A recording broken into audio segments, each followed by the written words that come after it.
Bonjour à tous. Si vous pouvez... Good afternoon, ladies and gentlemen. I would like to ask you to take your seats. We're about to start this afternoon's conference. I will remind you that interpretation is available in English, French, Spanish and Italian. So 4 languages are available. You can speak and listen to all of those languages. English, French, Spanish and Italian.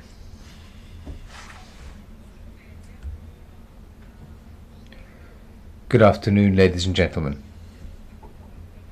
This is the second edition of the Africa Week.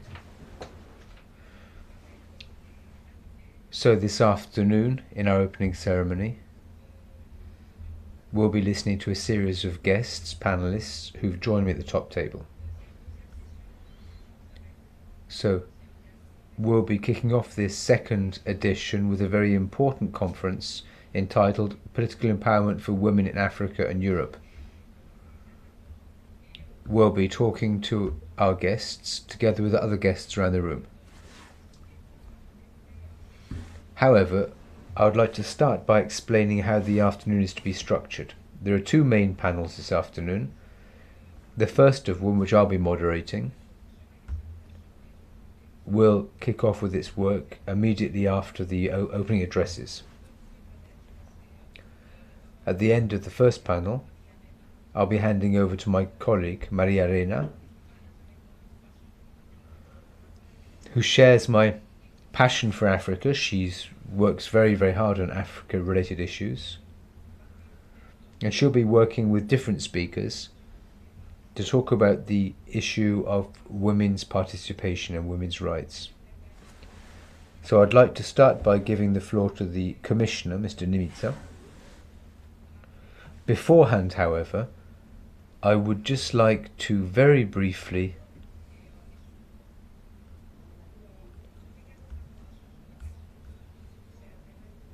remind you about our Commissioner's background. So we're delighted to have Mr. Nimitsa with us this afternoon,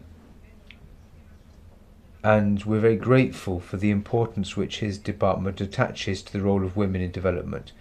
He's the first Croatian Commissioner since Croatia joined the European Union. In the past, he was Commissioner responsible for consumer protection from July 2013 to November 2014 in Barroso II. Since November 2014, he has been European Commissioner for International Cooperation and Development. I would add that part of his job involves verifying that EU commitments are upheld when it comes to the Millennium Development Goals, in particular reducing poverty. And I would also like to express my gratitude to him. He's always been very supportive of the EP's delegation to the ACP, Africa, Caribbean, Pacific. So many thanks, Commissioner, for your unstinting support. You've always been there alongside us to help us. Over to you. Thank you very much, Cecil. Well, dear friends and colleagues, honorable members, distinguished guests, it is my honor to be here today and open this important discussion on the political empowerment of women in Africa and in Europe. Many thanks to my colleagues in the Socialists and Democrats group and to the Party of European Socialist Women's Group, thank you Zita, and the Global Progressive Forum for hosting us here today in the European Parliament. Thank you all of the participants joining us, and a very special thank to all of our expert panelists who have traveled from around the globe to share their thoughts and experience with us. Given the focus of today's event, I am very happy that you and I, honorable member Enrique Guerrero Salom, are for once in the minority on this stage. Because we all know that all too often this is not the case. Many women and girls in many countries around the world still do not have a seat at the table, from the classroom to the boardroom, and from the kitchen table to the corridors of power. Multiple economic, cultural, and social barriers and gender stereotypes from men and women alike, continue to hinder women's and girls' participation in all walks of life. This is a universal struggle over which no country or region of the world has yet truly triumphed. It is not just about giving women and girls a voice and a choice over the decisions that affect their own lives and their own bodies. It's also about ensuring that they can make their rightful contribution to the livelihoods of their families and wider communities. Because more balanced groups make better decisions and a more inclusive, sustainable and prosperous society for all. When women are elected to political office, policies are more varied and gender sensitive. Health, education, social welfare improves. And there's also progress in terms of good governance and the fight against corruption. We also know that when more women are involved in peace and security, the results are more sustainable, inclusive, and long-lasting. Moreover, the strong female leaders of today can help to blaze a trail for other women and girls who aspire to become the political leaders and decision makers of tomorrow.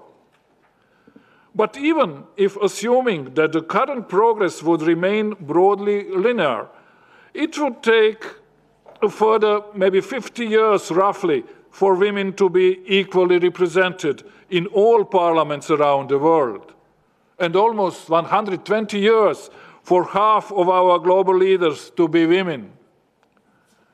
Good practice does exist, as well as we all know, for example, Rwanda has the highest number of female parliamentarians anywhere in the world. The introduction of quotas is only one of the tools that can lead to a lasting change in the participation and perception of female leaders.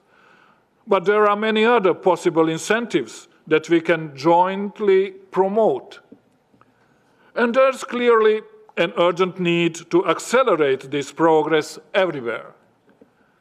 During the current electoral campaign in Kenya, for example, women's participation and female candidates continue to be hampered by hate speech.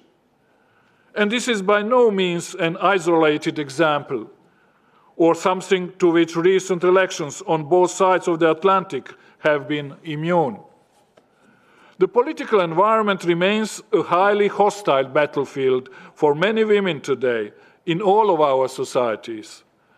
No female politician or political activist, or male for that matter, should ever run the threat of violence or recrimination as a result of their political position or participation.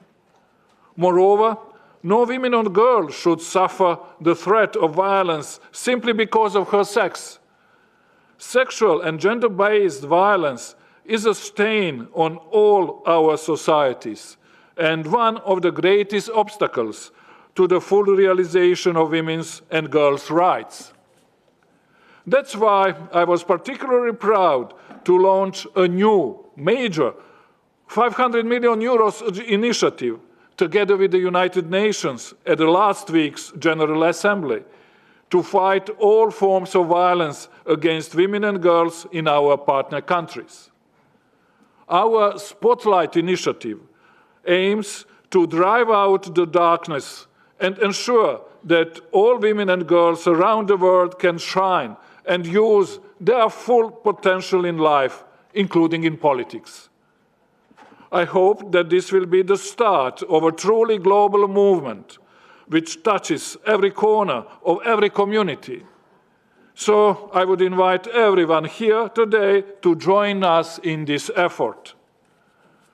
However, we also know that just increasing the representation of women in politics and public life itself isn't enough. Almost 1 year ago, at the Brussels conference on Afghanistan, we heard about the encouraging progress made in the participation of women in political and economic Afghan life.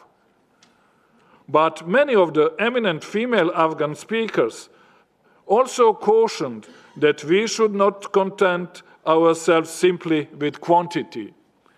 It's also about the ability to engage meaningfully in every aspect of public life, from the community level to the international arena. Ensuring that women and girls, and men and boys, have an equal voice has been a central element of the European Union's approach from the very beginning. It's enshrined in our legal documents as one of the most fundamental values. We have recently confirmed or reconfirmed our strategic engagement for gender equality within the European Union's until the end of this Commission's mandate. And the new European Consensus on Development, and also our second Gender Action Plan, frame our commitment to promote gender equality through all of our external actions too. The gap, as we like to call it, is in short about closing the gaps which hinder women's and girls' contribution across all walks of social, economic, and political life. GAP supports both the direct participation and representation of women and girls in all policy, governance, and electoral processes at all levels and across all issues. And it also seeks to create an enabling environment by empowering women's and girls' organizations, human rights defenders, and other agents of change of society, including men and boys, and the media. In countries like Zambia, for example, we are supporting female candidates for office in the electoral process. In other countries, like Morocco, we are focusing more at a local level in promoting legal reforms and training to support political participation. We have also allocated 5 million euros specifically to promote the participation of young women in political life of our partner countries, because they often suffer double discrimination due to their age and their sex. At an event we organized in Brussels recently with World Vision, in which your honourable colleague Linda McAvan also participated, I was blown away by the leadership and resilience that 14-year-old Samia from Bangladesh and 17-year-old Fatou from Senegal demonstrated in creating a better future for themselves and their communities. Their message was clear: we want love, not violence, support, not subjection. And with this love and support, we can change the world. But we will never truly succeed in making the world a better place for everyone as long as we see gender equality as just a girls' or women's problem.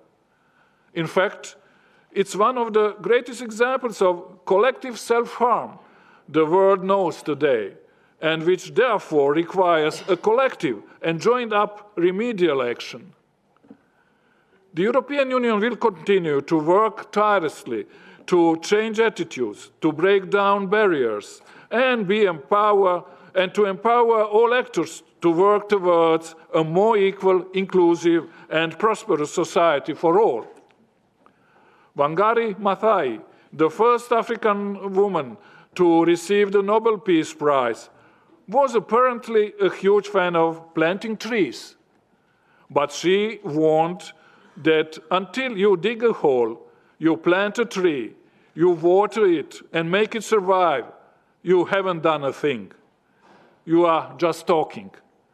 So, after today's talking, I invite you all to join us in planting and growing some trees, so that we do not have to wait another 100 years to hear more female voices in our governments, parliaments, and public arenas. Thank you very much.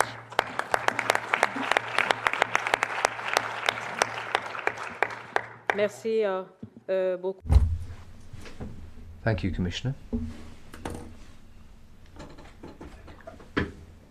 I know that the Commissioner is a very busy man, so presumably at some stage you'll have to leave us to go to other meetings, but I would like to thank him once again for spending some of his valuable time with us this afternoon.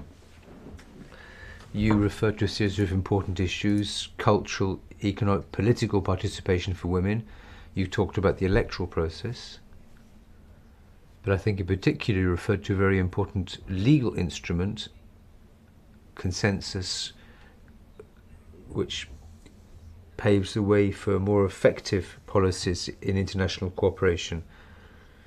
And you underlined the need for active involvement and commitment from women in this process. So thank you, Commissioner. It's now my pleasure to hand over to other members of the European Parliament. I'll start on my left with Enrique Guerrero Salom. He's on my left, so I was going to start on my left.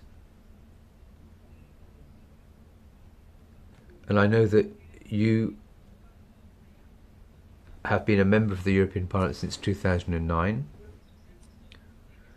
You're the representative of the Spanish Socialist Workers' Party. You're a member of the Global Progressive Forum, as well as the Development Committee and the ACP Joint Parliamentary Assembly. I'm also a member and Vice President of that Assembly. So between 2012 and 2014, he was Vice President of the Social Democratic Group in the European Parliament. So, Enrique, the floor is yours. Thank you. Thank you very much, Kengi.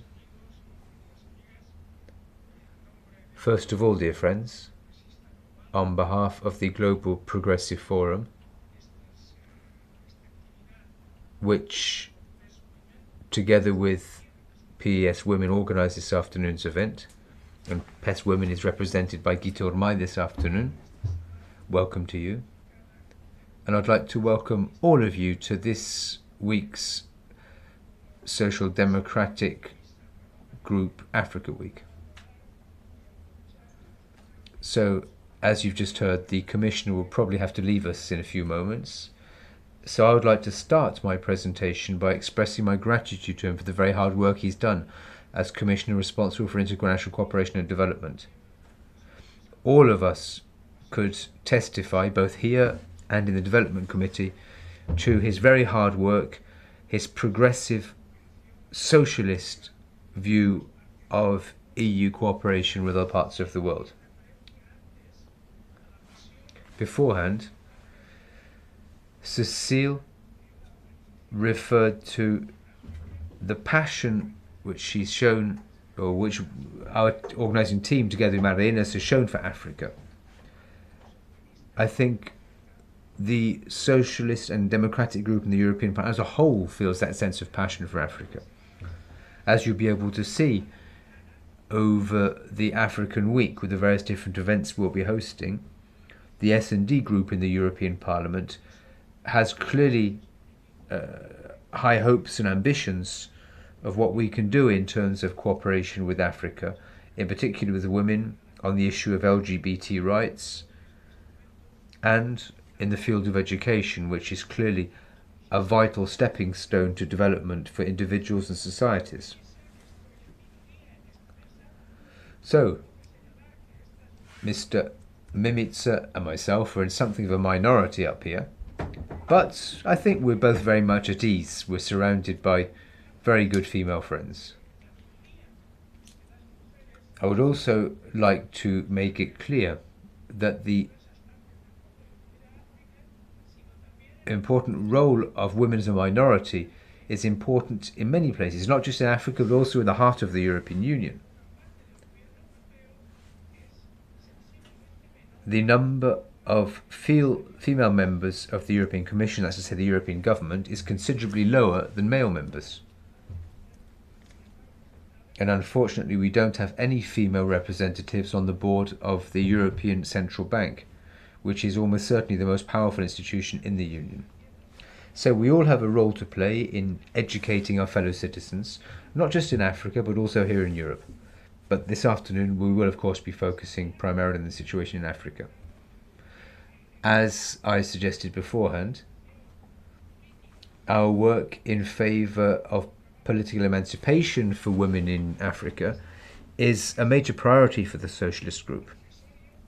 It's not just something which we've tacked on to a long list of policies, on the contrary. So why do we believe that equality between men and women is one of the fundamental pillars for the development of our societies?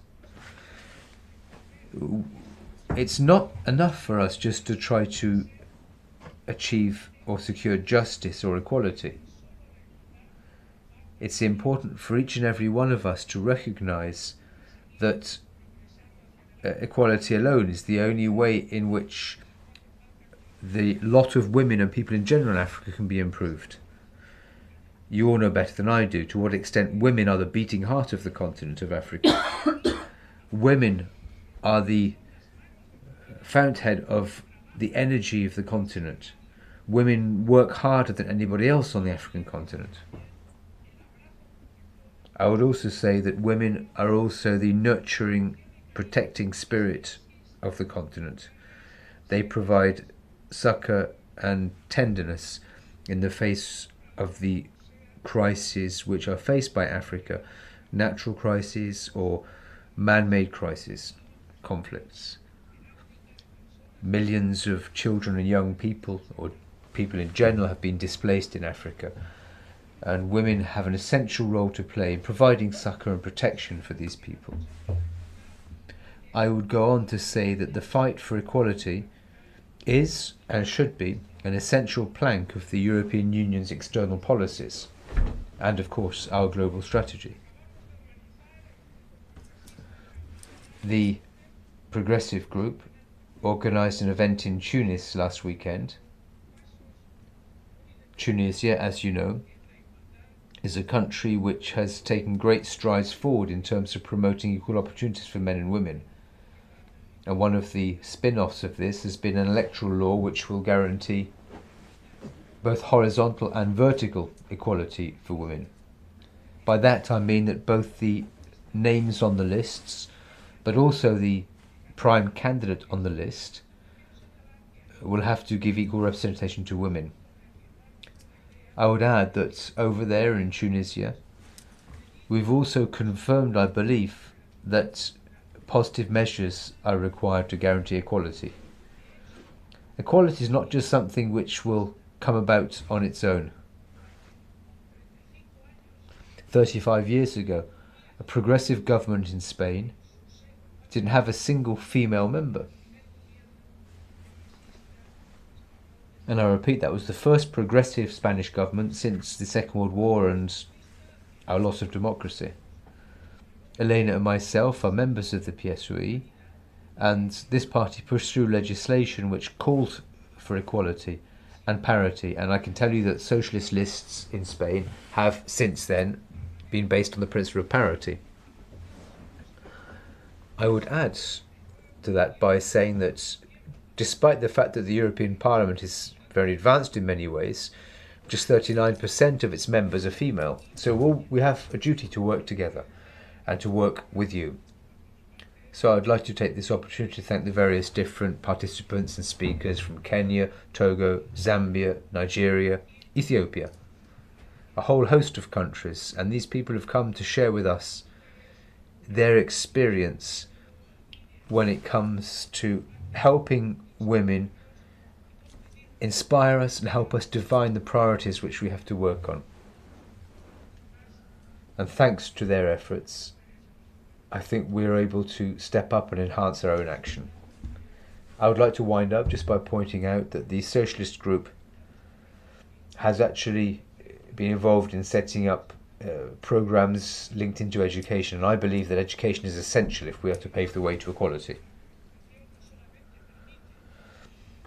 Not only does education make it possible to give young people and children the opportunities they need to build their lives, to build their own biographies. At the same time, it also has to ensure that societies can provide the recognition which development requires and handing on the values which underpin social cohesion. And one of the main values is, of course, equality. Moreover, the socialist and progressive forces specifically support that value. I would also like to thank the Commission. Thanks for the work of Commissioners Stylianides and Mimica. we've actually managed in succeeding in increasing to over 6% the amount of humanitarian aid from the European Union which is directed on long-term conflicts and crises. So once again, I'd like to thank the Commissioner for joining us this afternoon. I would like to appeal to all of you to take part in the discussions this afternoon. Before handing over to the representative of the PES Women's Group, she's also an old friend of Spain and myself, Zita Gormai. As you'll be able to see yourself in a few moments, she is in herself a shining example of political passion. Je te remercie. Thank you, Enrique. Thank you very much. If I could just come back to something you referred to, which is the need for education to guarantee equality. I think we really should be promoting and focusing on education. With that in mind, I would like now to hand over to Zita Gormai, who shares this widely held passion in the Socialist Group for Africa. From 2002 to 2004, Gita was a member of the Hungarian Parliament. In 2004, she was elected to the European Parliament. And during the mandate from 2004 to 2009, she was Vice Chairman of the Women's Rights Committee, as well as responsible for equality of opportunities in the Development Committee. In 2009, she was elected Vice President of the Constitutional Affairs Committee of the European Parliament. Zita is now President of the European Socialist Party for Women, promoting equal opportunities both within and without the Party of European Socialists. So once again, many thanks to you, Zita. We've actually worked together for several years, so we're all looking forward to hear what you have to say. Commissioner Mimica for his engagement, for his great feminism, and I would say that he really made history last week in New York with this fantastic Spotlight initiative.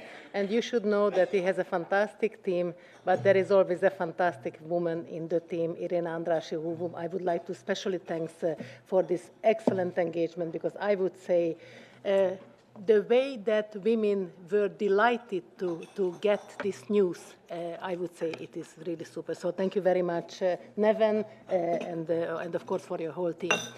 And of course, when I was thinking about today's event, one little book popped in my head directly that was published earlier this year. And this is a feminist manifesto from a Nigerian writer, Chimamanda Ngozi Adichie, in which she responds to her friend's request how she'd bring her baby daughter up a feminist. I would say you have to born as a feminist, and if you did not do that, then of course you have to make an effort how to become a feminist. But of course in her 15 suggestions, she manages to address not only the specifics of Nigerian experience, but at the same time she's talking to all of us, underlining everything any woman could want anywhere. Full equality and opportunity for selfhood and education, and of course education that we already heard, sexual freedom, freedom from shame and violence, shared childcare and domestic work. Bringing up a girl under the wisdom will help her to be a strong, independent woman who doesn't accept inequalities as a given fact and who knows how to actively determine her life. This is true empowerment. But unfortunately, not every woman who has the chance to grow up in such an environment, and even so, she will have to face multiple obstacles. And I'm sure that my dear sisters who comes from Africa is going to explain us how you witnessed that during your life cycle. And of course, but men have had every advantage of us in shaping societies, laws, businesses, and politics. Now it's time that women take these matters into their own hands. And I'm extremely pleased because this group, in which Elena Valenciano and Kinga has a very definitive role, we have 46% women, but it did not come from heaven.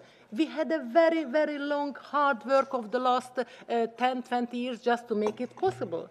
Because I would say, and this is not enough that we have 46% women in the parliament, it is also important that these women are well positioned. vice chair of the ACP group, for example, vice president of the parliament. I wish to have a president for women again, but we have to work on that as well. So let's go back to reality. And of course, now it's time that women take up this matter with their own hands. Can we do that? I'm convinced that we do. Most of the time, empowerment doesn't appear out of a blue, and women need to achieve autonomy, but stick together, must support and be supportive, have to create networks and allies. And I would say I believe in leadership, I believe in women's solidarity, and I would say it is so important to improve it. But this can only be realized through the access to services, tools, and rights, and without doubt, through the access to education. This is certainly what I have discovered when starting to work with the African women, and I was very pleased to be a member of the ACP and co-chair the Women's Forum, in which I have excellent successors at Kinga and Maria Arena. And of course, I just wanted to let you know that it was a very, very crucial delegation, and what we achieved during the long years, that now it is clear that we have women vice president in ACP. Meanwhile, we had a fantastic woman president some time ago, so it's time again for a woman president, by the way, in ACP as well. Education of and for women has also been at the center of S&D group priority when working with the ACP delegations and members, because inequality that starts from an early age, pushing girls and women to margins of society, is unacceptable. For the S&D and the PES, platforms such as the ACP are very much important, especially as alliance builder for women in the African region, because structures like this not only encourage women's political empowerment, but also strengthen progressive women and help them how to build a good network across the region and different continents. That is why we have to and will keep promoting and also protecting such initiatives. Empowering women also means that women are part of decision-making, of peace building and of negotiations, be it in times of conflict, post-conflict, and democratization processes as well. I am therefore happy to see an increasing number of women engaging into politics and members of the ACP delegation. But what we did within the European Socialist Party, when you come with a delegation, you need a woman and a man. And that's what we push in the ACP, just to make sure that we have no delegation when you find only men. So we need still to work on that as well. While increasing women's political participation is a matter of fair representation endorsed by political will and national legislation, it is also a matter of defending and giving the voice to the biggest part of the population. Also, internationally, women have been endorsed to engage politically. I'm convinced that the S&D Group, Africa Week, and especially our panels today will serve as an excellent opportunity to hear some very inspiring stories from the region, with women as motors of the change, exchanging best practices and supporting each other in our common fights. And what I learned from our former party leader, if you don't fight, you don't count. So please keep it in your mind.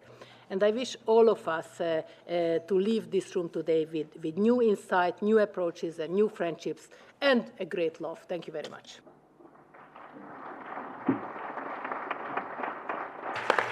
Merci beaucoup. Thank you, Zita. I now give the floor to the final speaker, Elena Valenciano. Elena is a driving force in our party, and she's our reference point on Africa and is currently doing a great deal of work, and we've carried out many missions with her. One of the missions I remember was a mission to the Democratic Republic of Congo. We were all women for the first time, and together with Gianni Pittella, our president. For me, Elena, Marie, Linda, it was an excellent experience. She's in the European... She was elected for the first time in 1999. She's a member of the Spanish Socialist Workers' Party, and in the Parliament she's vice president of the Progressive Alliance of Social and Democrats. She's also a member of the Foreign Affairs Committee, the Human Rights Subcommittee, and the delegation for the relations with Central America. for a week now. She's also been a member of the Special Committee on Terrorism in the European Parliament. Thank you to you, Elena, and you have the floor. Thank you, Cecile, Commissioner, Enrique, Zita, and thank you to all of you for being here this afternoon. It's an honor for me to be here. To be here in this very mixed room in all senses of the word, to see diversity in front of me. Now, beyond curious looks, negative prejudice, tragic fates, war, famine, which are a reality for many people in Africa, we in the European Socialists wanted instead to spend a week focusing on all sources of hope, of richness, of renewal in Africa. We don't want to bury our heads in the sand and deny the fact that 40% of the sub-Saharan African population live in extreme poverty, nor to forget that infant mortality rates is approaching 70 out of every 1,000 births, nor to forget the fact that 1 in every 4 people are malnourished in Africa. We're aware of this and we are fighting against it every day. But what we wanted to do in this year's annual Africa Week was to show a different side of the continent, a side which exists, a side which is promising, one which is looking towards the future, and to emphasize this part of Africa, to focus on all of the people who are helping things to move, to look towards the future, to move beyond this paternalistic, post-colonialism, very passive image of Africa that all too often characterizes relationships between the EU and Africa. We're not fighting for Africa, we're fighting with Africa. This week we wanted to emphasize the many numerous promising opportunities for Africa. This is going to be a priority for European socialists throughout this parliamentary term. I would like to thank the Global Progressive Forum and PES Women to have proposed this week and looking at a conference looking at political emancipation of women. And we've decided that young people will be the common thread throughout this Africa Week. And so I'm very honoured and humbled to meet these young women who will be driving forces in Africa in the future and also today.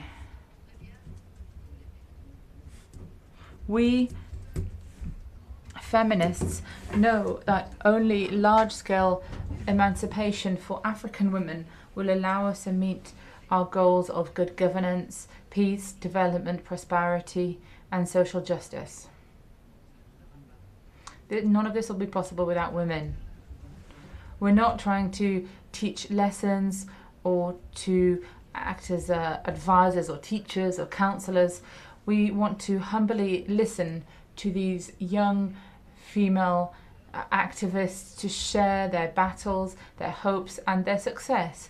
Because the liberty and dignity of women is not just a question for Africa, it's something that very much concerns us here in Europe and throughout the world. Many obstacles still remain, but the only way to remove those obstacles is working together. We need power. We want power. And we want that directly because we represent more than half of humanity. We need power to do that, and we will have that power. That has to be shared. That's not always easy. Women's battle to reach power is not going to be easy. But if we can fight that battle together, we will be strong and we will get there. And I would call upon you all to fight that battle. Thank you very much. Merci beaucoup, Elena. Je remercie. Thank you, Elena. I'd like to thank all of the speakers.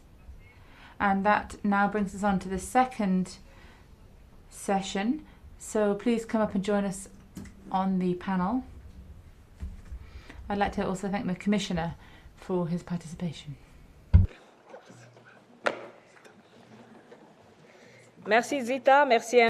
Thank you to Zita, Enrique and Elena. As Elena said, we are working together with Africa. And one very important point that Elena raised is that we can only do that with women. There were many women, in fact, who went to Haiti on mission. We'll now move on to the first panel. As I said, this conference is going to be split into two panels. The first will start in just a moment. So it's my honor to introduce and to moderate the first panel. There are three excellent women who will be with us: Grace Maria Teresa Maipambe Malila, Leti Chiwara, and my colleague Liliana Rodriguez.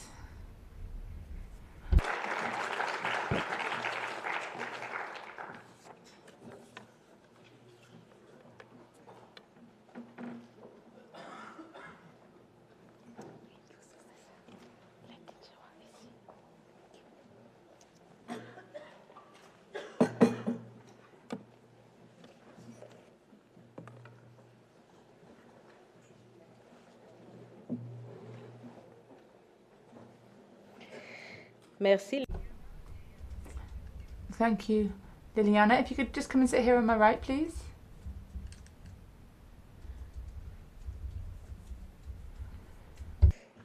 Merci. Je commence par Thank you. So I'd like to start by introducing the guests.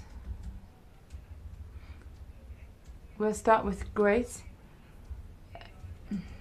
She is the mayor of Chilanga in Zambia, 20 kilometers from the capital. She worked with the government on adopting international conventions and using international conventions in international law on protecting children and preventing any type of exploitation. She also has a lot of experience with different NGOs in developing their positions on issues pertaining to women, and she currently works as a director of an organisation working with re-education for young people. And also we have Leti Chiwari. She was born in Zimbabwe. She's been a resident in Ethiopia since 2013, and that was having lived in the United States for 12 years, where she worked with the United Nations Development Fund for Women, UNIFEM, and UN Women, covering different portfolios, including the headquarters in New York. Within the UN Women, she's the representative to Ethiopia, to the African Union and the UN Economic Commission for Africa. Before joining the UN, she worked in a town planning officer in Zimbabwe. She worked on a degree in rural and urban planning, which she achieved in 1990, and then later went on to get a master's degree in urban development planning with specialisation in economics of urbanisation in the University of London's University College. On my right, we have my colleague, Liliana Rodriguez. She's a member of the European Parliament representing the Portuguese Socialist Party, and she has been a member since 2004, as well as the delegation for relations with the Maastricht countries and the delegation to the Parliamentary Assembly of the Union for the Mediterranean. She's a member of the Committee on Regional Development and on the Women's Rights and Gender Equality Committee. So we have these three excellent women, and they will be with us for the first part of the afternoon.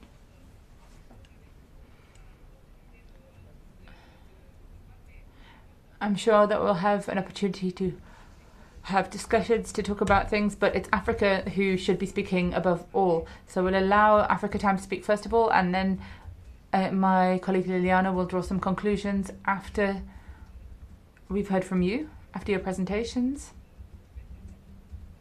It will be a kind of interview.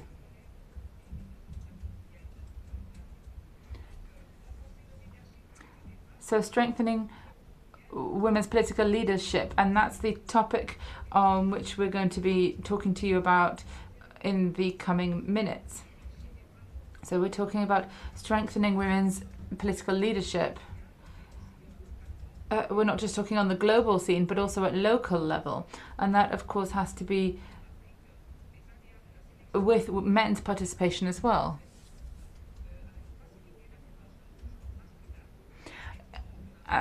We know that many political leaders tend to focus on men to the detriment of women in universities and research centres.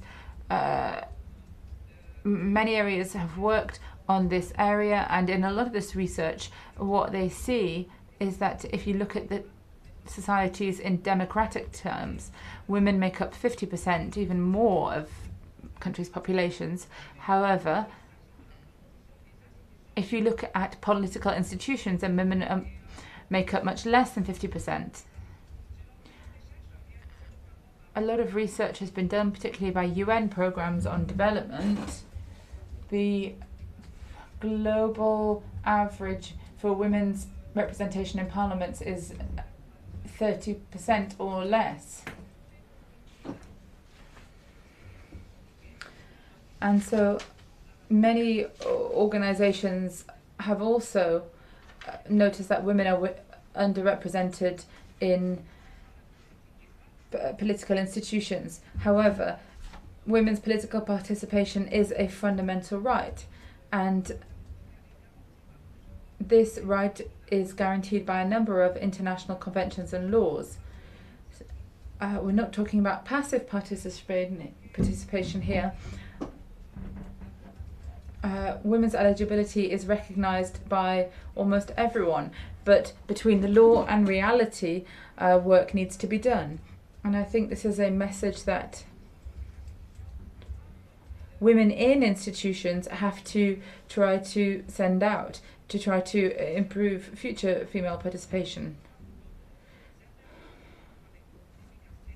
There are many conventions, some are implemented very well, some are yielding fewer results.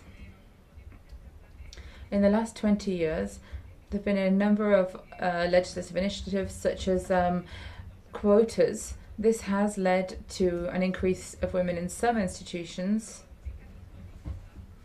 and it's generally recognised that quotas are a good tool to start women's political leadership. However, in political circles, women who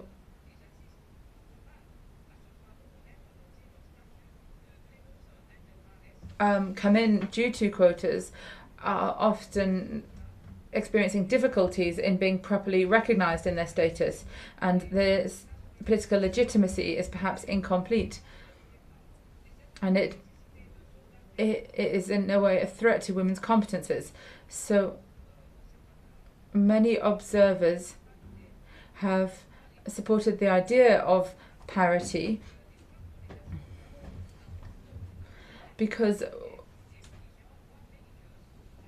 having an equal number of women in politics leads to a less bellicose attitude towards public policy.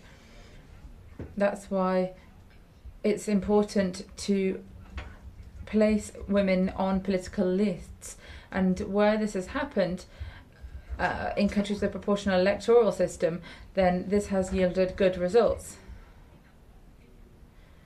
And if women are on the list, then this means they can finally be elected. We can see this in Italy. 50% of candidates are women, and candidates alternate between men and women.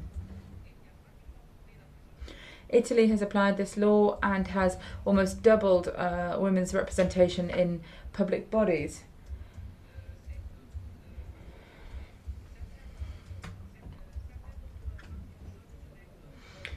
Some parties may choose to include women on their list but put them at the bottom of the list. So although it's 50-50, women are just at the bottom of the list. So the problem of women's representation is a problem for political parties and for institutions in all centres of power. So to conclude my introduction, I would say that leadership is a question of circumstances, charisma and competences. We need to look at women's abilities in politics. They can't be questioned.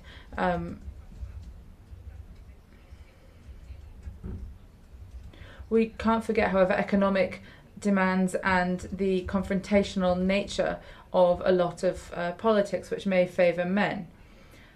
So I will, without further ado, invite our first speaker, who is Leti Chiwara. What is your opinion on the question of women's political leadership throughout the world and in Africa more specifically? That's the first question I would like to ask to Madam Leti Chiwara. Thank you very much, Madam Cecile. A good afternoon to you all. It is a great pleasure for me to be back in this august building, and I want to appreciate the PES and the global group for inviting UN Women to be part of this dialogue and to be part of this celebration of the Africa Week at the European Union. This is not my first time to visit Brussels, and particularly the European Parliament. I was one of those people who started the very first initiative to bring the European Commission and the United Nations together to work on peace, development, and on the aid effectiveness agenda years back in the years 2008. I would like to start my response to your question by agreeing with you and speakers before us that the issue we are discussing here about women's role in politics and women's leadership in politics. And I want to particularly agree with the last speaker of the opening session who said, and particularly Zita, who also said, this is about power. The issue we are discussing here is about power dynamics. Now, if we look at the global norms we have and the constitutional provisions we have globally and in Africa, they are very supportive now and very open to women's participation. So we don't like the political commitment we do have. We have an abundance of political commitments. We have an abundance of political will. What we lack is the action, driving those political commitments to action. Why do we lack those? We lack those because there is an issue around power and power dynamics in institutions and even in families. Now, having said so, one of the issues that was discussed earlier on, which is critical to the issue we are discussing on elections, is violence against women and girls.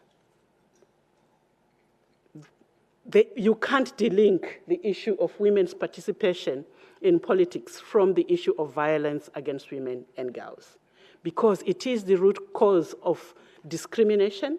It is the root cause of disempowerment for women. Therefore, I want to really appreciate what the European Union is doing, in particular Commissioner Mimitra and his team for the launch of the initiative on ending violence against women and girls globally. Because if we don't address that root and center, we are going to continue to speak about disempowerment and inequality in the numbers we have for political participation around the world. And this is a global issue. It's not only about Africa. It's about Europe. It's about North Africa.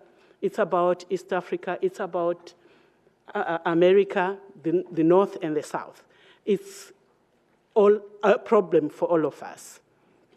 Now, looking at where are we globally on this issue of women's leadership and why are we lagging behind? Yes, we are indeed seeing some progress over the last 30, 40 years of advocacy by women's organization, but also action by many of us in this room, we have begun to see an increase in numbers in terms of percentages of women in parliaments and in even private sector, but also in civil service.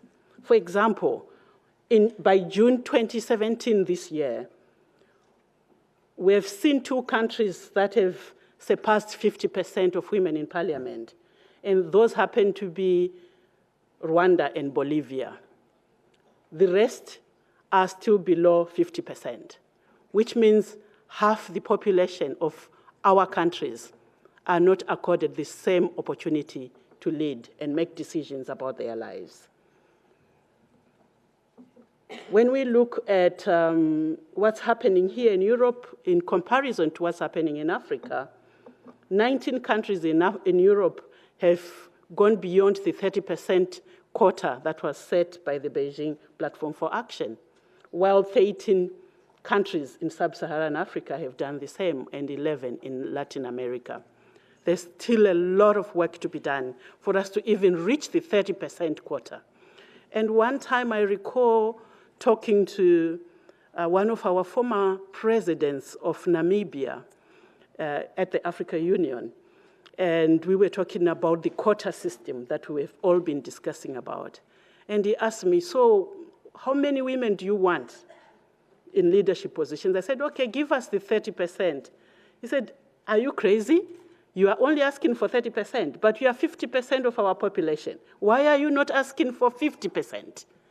I actually stood up and I was like, oh my God, he's very right. Why do we ask for 30% quotas? We need parity.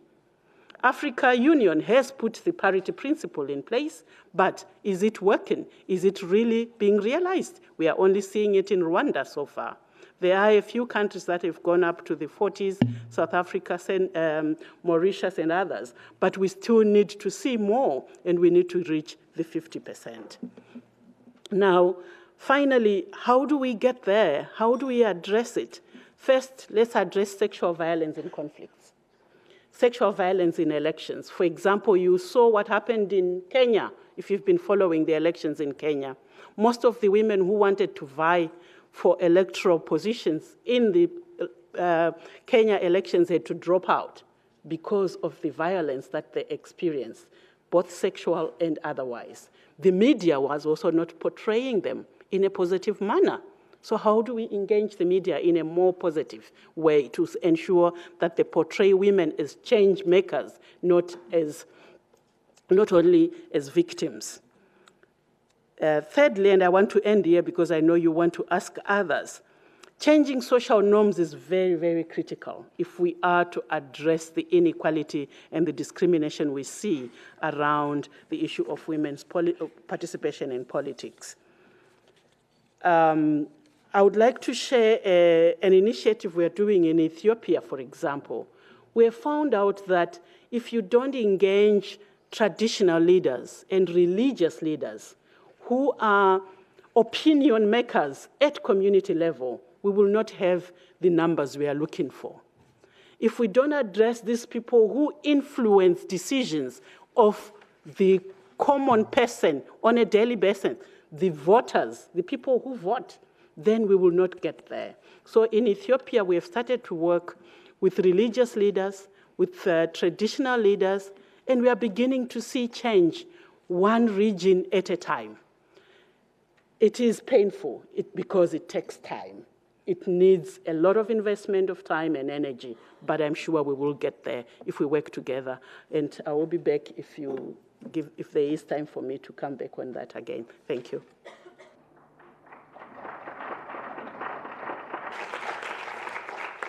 Merci beaucoup, Madame Leti Chiwara. Thank you, Ms. Leti Chiwara. So, I look forward to continuing cooperating with you to work on Africa Week. Africa Week is, of course, devoted primarily on Africa, but it also gives us the opportunity to take stock of what we've achieved over the last 12 months.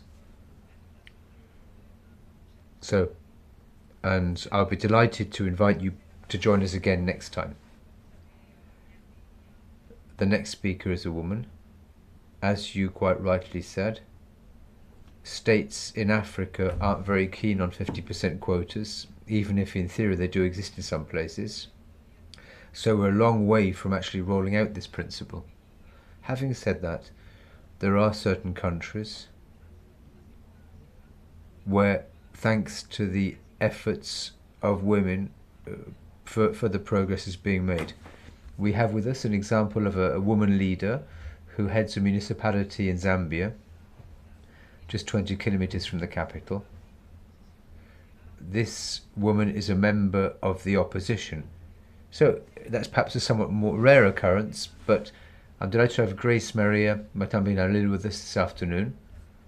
I'd like to ask you to tell us a bit more about how you managed to become elected as the head of the council in Chimanga in Zambia. Go ahead, please. Good afternoon, everybody, and thank you, Cecile. Well, my earlier presenter has said a lot, and it's always good to know who you are speaking to. I'm a 44-year-old woman, and of course I have a family, I have children, and because I have children, I didn't want them to grow in a country where I'm seeing things breaking down and I'm saying, if I don't do it, who will? So you need the passion to say, no matter a drop you are, you're going to make a change. So that is how I actually moved. I was working for the UN. I facilitated a lot of domestication. I facilitated a lot of policies, but that's how far I could go. I couldn't implement. And so that was the push factor, because you do these things for women, you do these things for children, and they are not implemented. But you're on the other side of the fence, and you cannot implement. So I said, okay, it's time to put on my gloves. It's time to fight. I have to jump the fence. And jumping the fence is not the easiest of things, but you have to be the person you want to be. You need to know, why are you doing this? Where, how, when? And don't rely on people or walk in anybody's shadows. Because when you decide, you are able to elaborate what exactly you want to see. What have you visualized in your mind for the place you want to stand and the bigger picture of your country? So you need to explain all that to the people and right to the grassroots, to the very village woman who needs to know her reason of living, that she's just not a baby-making factory. And even the middle class, they shy away, and they just think, I need a pay at the end of the month, I need this job, or I need to stay in this marriage. That is the only way to survive. You need to let them know their rights. You need to let them know that they are worth living, and that if they don't do it themselves, who will? If women don't speak up of their problems and what they go through, then nobody will. Even for the children, we are the caregivers of the children. So who will sit in that parliament or wherever and start talking about children when the caregivers are out there? So that is what really made me to actually move out and say, let me go into this battle. And of course, I'm affiliated to United National Development Party, which is the biggest opposition in Zambia, which makes it even worse, so that they always see you as public enemy number one, but you are not. You just want to make sure that you are in a party that you believe in. Don't be dragged by people to say, because this is the ruling party, or this is the, let's just go. You don't know the manifesto, you can't say anything, you need to know what exactly you are doing. And Zambia has 109 districts, and we have 109 mayors, and only 9 mayors are women. Only 9. And I'm among those 9. And of course, when people come to the office, you find that the older people Of course, they were just voting according to party lines. And the next thing they realize, they're still waiting, they're not saying anything, and they still ask you, what time is the mayor coming? I said, oh, I was waiting for you to say something. You are with the mayor. And they say, a woman? I said, yes. Am I not capable of sorting out your problems?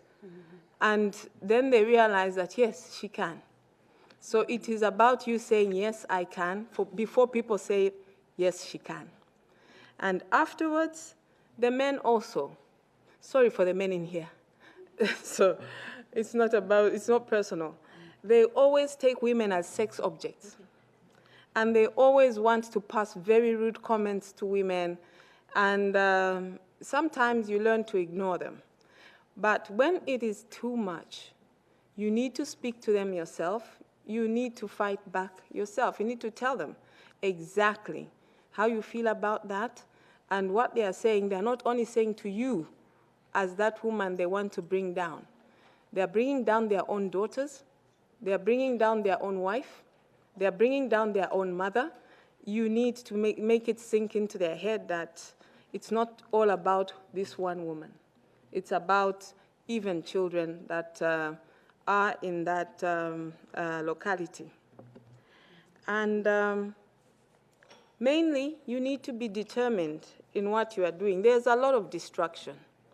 And of course, there's a lot of hate speech and even physical violence. So, as women, for me, as a woman in politics, when people talk and whatever they say, you need to develop a thick skin. And you're not always the victim.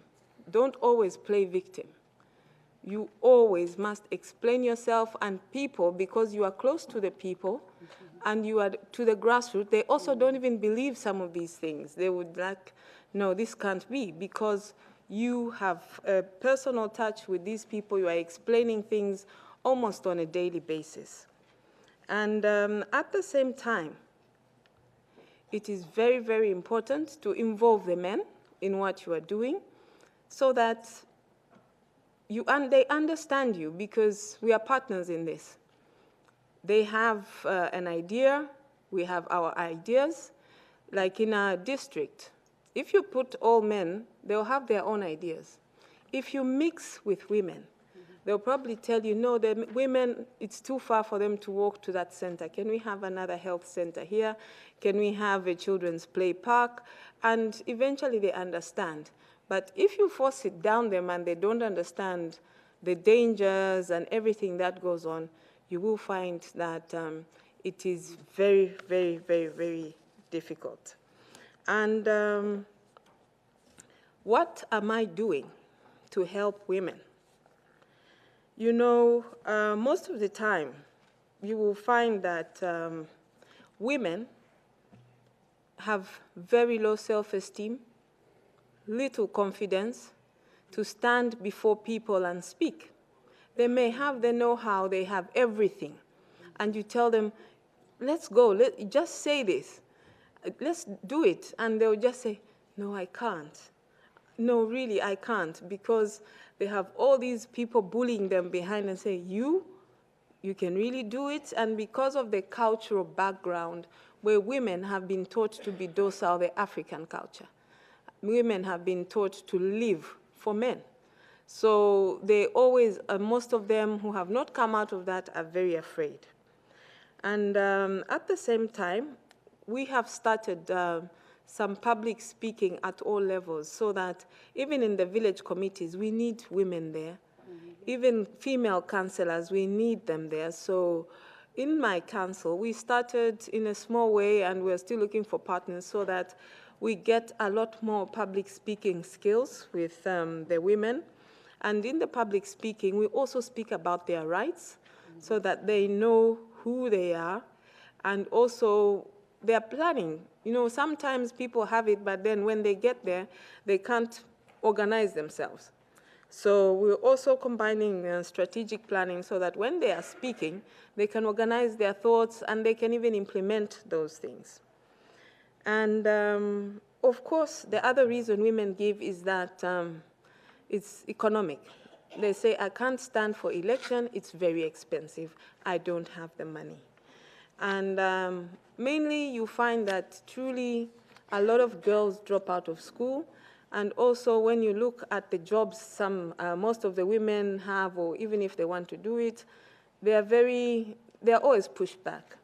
So, of course, as we've started in a small way, savings clubs for a very lower level, even for the middle class, all those, we've asked them to start these savings clubs because nobody will do it for you. Nobody will bring a bag of money for you.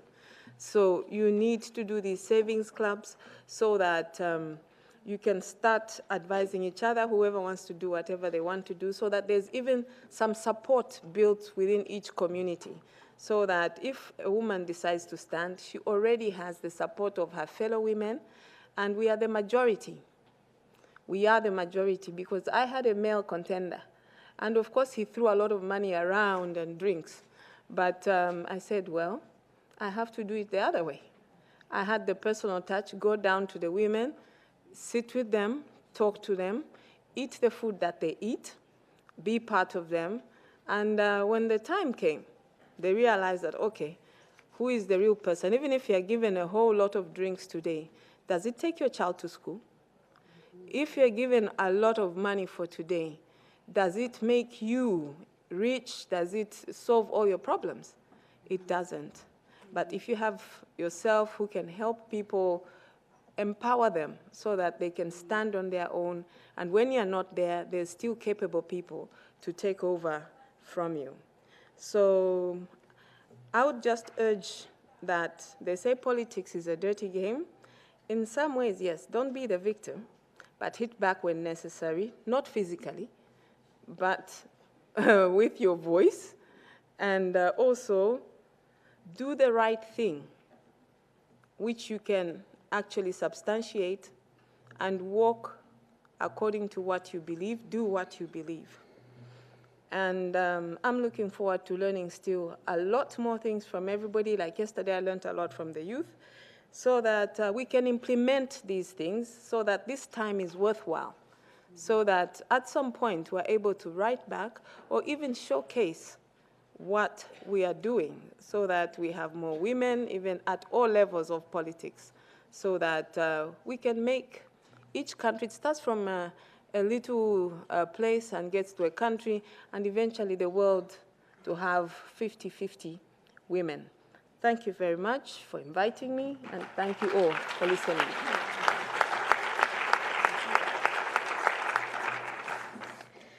Merci beaucoup, Madame. Thank you very much. Thank you very much, Grace. What you've just told us is very important. I actually had the opportunity of meeting you when I was the head of an electoral observation mission in Zambia. I'm aware of your great personal strength. I'm also aware of the climate and the political violence in the Chilanga municipality, which you just told us about. Having seen that with my own eyes, I would like to reiterate just how much admiration I have for you. I would also suggest you look around the room, look at all these people who've come along to talk to you, including members of the European Parliament.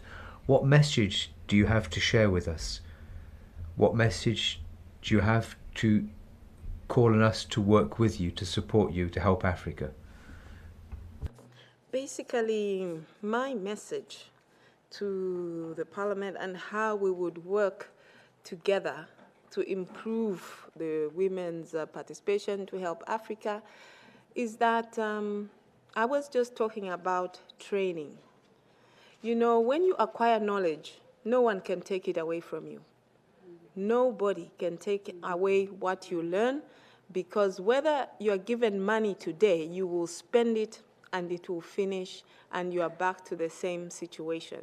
So I would really love to see joint programs of training for grassroots, even middle class, even for politicians. There are some politicians who, by luck, just won and do not know much of what they are doing, especially if they're very young at councillorship.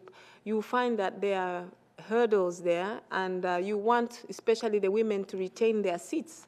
You don't want the women to be in for one term and then they are kicked out because things did not go very well. So I would like this partnership where we formulate some tailor-made training that will suit the women at different levels so that we are able to retain them in power. Merci beaucoup. Thank you. I'd like to turn back to Ms. Chiwara.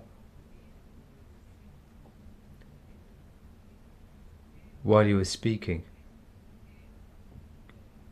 Grace, I think all of us shared the meaning you're talking about. Perhaps you could tell us about your own experience.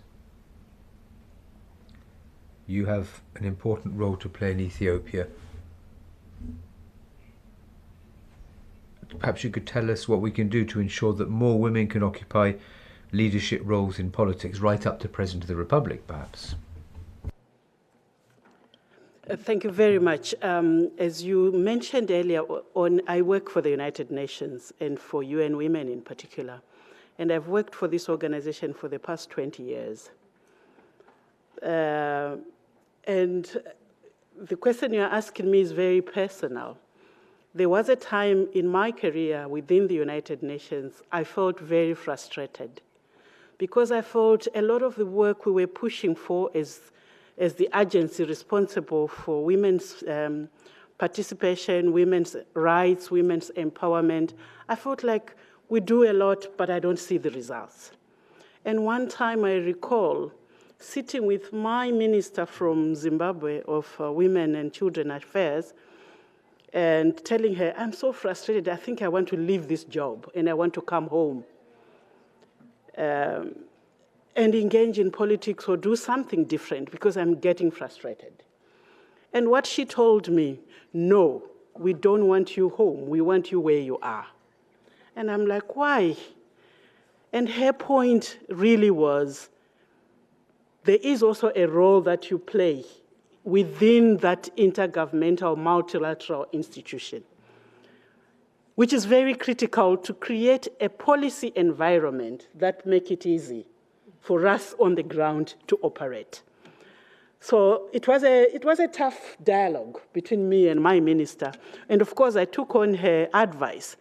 But my personal experience working in the UN is that we have seen a lot of progress. So in the last 30, 40 years of the movement, the last SDGs, as you saw, are very pro-gender, pro-women, pro-women's participation. And of course, we even have a target in SDG 5 on women's participation and leadership. And we also have a target on ending violence against women and many more. But I think my worry right now is we do have the political commitment at the highest level within the SDGs, Agenda 2030 and whatever, but the numbers are dwindling in Africa, and it's worrying. As you very well know, currently in Africa, we only have one woman female head of state, the president of Liberia, Ellen Johnson Sirleaf, whom, of course, as UN Women and former UNIFEM, we were very active to support her candidacy and to support her engagement in leadership and in politics. And it saddens us that her term is ending. And when it ends, there will be not a single head of state who is a woman in Africa. So the numbers are dwindling. At some point, we had 3 or 4. We had Zambia, who was, we had Malawi, and we also had Central African Republic for a short time, and Mauritius. But I think we need more women at the head of state level. And there is a lot more to be done there. And what can be done? I think there is a lot we can learn from Europe and also from Latin America. South-South and North-South networking, cooperation, and partnering is very, very critical for us to maintain those numbers. The solidarity that was mentioned earlier on in the opening remarks is critical. We need the solidarity and support of women who have made it in Europe, to the highest levels of leadership, to come and support those that have taken the courage, like Grace and others, who have taken the courage to go for political, for elections and for political leadership. Recently, as UN Women and the Africa Union Commission, we have established the African Women Leaders Network, which was launched in New York in June of this year. It's a network that is really anchored on the need for solidarity. It came because we realized we are losing on numbers. The numbers are dwindling, not only at heads of state level, but also at all levels, even at local level. At some point, we thought we were going up, but now we are going down. So what needs to be done? We need solidarity. We need to work together among us as African women to support each other, but with also our partners and our colleagues working in other regions, including the European member states and, of course, the European Parliament and all of you who have been there and made it. So I think there is a lot more we need to do, and we could do it only if we work together in solidarity and partnership. Thank you very much. Merci beaucoup, Madame Chiwara. Thank you, Ms. Chirawara.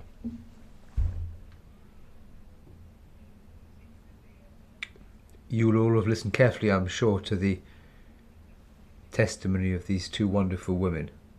I would love to speak myself as well, but I think that some of the members of the audience want to ask questions. I went to the United States a few weeks ago, to Washington, for a week of commemorations organised by Afro-Americans and their conference on Blake Goggles. I was surprised by something, which is back in 1969, the first black woman with African heritage in the United States attended our conference. And on several occasions I had opportunities to meet our guests who asked me to work with them on the commemoration of women of African heritage. So we've done this with our various different parliaments in the European Parliament and Africa.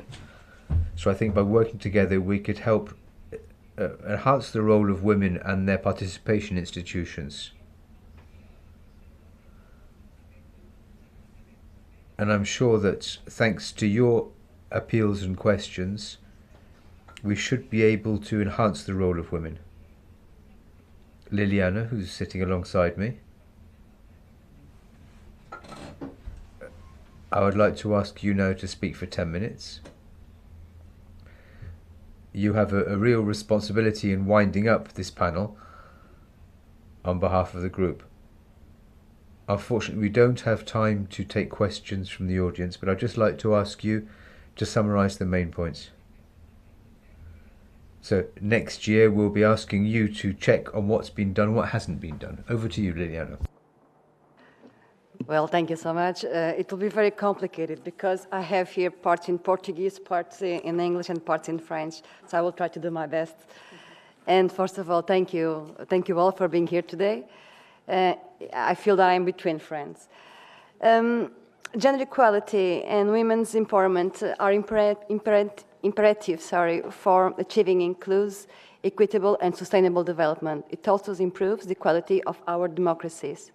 Socialists are committed with this ideal for the women in Africa, for the women in Europe, for the women in the world.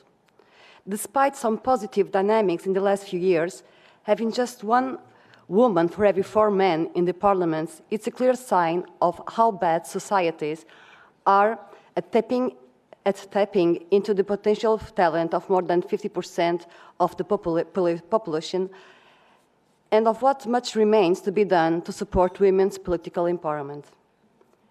I would like to give the example of my country, Portugal, who has a special relation with Africa. We have one of the most progressive laws in Europe, but what kind of reality we really have? I usually give the example of universities. I am professor of philosophy, and before being member of European Parliament, I was working as vice rector at my university. But did you know that we have one of the oldest universities of Europe But only until 2014 we have 2 rectors women, and one of them because the rector dies. She was the vice rector. So we can have a lot of laws, but we need much more than the law. In women, this is a part. If women have a real voice in all governance institutions, from politics to the private sector and from civil society, they will be able to engage into equal dialogue with men and influence decisions that shape their own future, as well as that of their communities and countries. Gender equality in political participation has both intrinsic and instrumental value.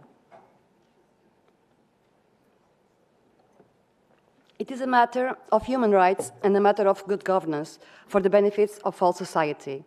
Increasing the political status of girls and women has the effect of increasing female participation in all other areas of society. That's why I speak about universities. True equality depends on the political empowerment of women. Once this is guaranteed, all other achievements will follow. Our starting point should be a better understanding of how women engage in politics, and this means understanding that their role should go far beyond their simple appointment to elections or their inclusion in political bodies. There is no point in increasing the number of women in political places which do not offer real qualitative influence or decision-making powers. This is unlikely to produce new and lasting benefits. More women in parliaments and governments, it's by itself not enough. The statistical effect is not always what we shake and may even have counterproductive effects. Although it's necessary, quotas are not a magic bullet. Quotas increase numbers, but they cannot be the only factor driving democratization or gender justice. We need solidarity and support, says Letty. There is no reason to dismiss quotas, quite contrary, but we must go beyond reducing women's political empowerment to the number of women in political office. In some cases, being highly selective in women who are supported may be more advantageous for the promotion of gender justice. Progress happens by governing women political leaders who have the drive and the influence to create positive changes. The action that Letty speak. Another key point is one that is related to some disconnected between how women build up political power and how some political empowerment programs work. Political empowerment programs focus on individual women's capabilities, such as how to run a campaign or speak in public, as Grace reminds us. Provide them with useful skills. This is true. But this ugly individualistic approach is missing out the opportunity to make a difference by recognizing that political power is built through alliance, networks, and coalitions, as Zita Gourmet has said before. The key to improve women's political empowerment will have to be based on building an electoral constituency of support. Working in the community and in the media is fundamental to this goal. This means that policies to support women's political empowerment should not only target women who announce they will run for office, but also seek to develop political learning opportunities for a broad group of women, enabling them to build the vast constituency they need to gain strength and claim legitimacy.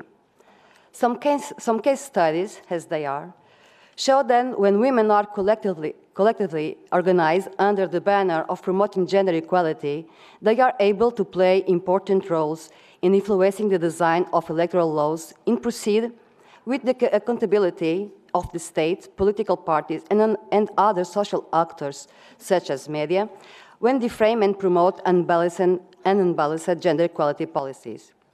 We are not saying that the role of women within political parties should be underestimated. On the contrary, it must be strengthened. Women's political participation is central to these goals, and political parties are among the most important institutions for promoting and nurturing such participation.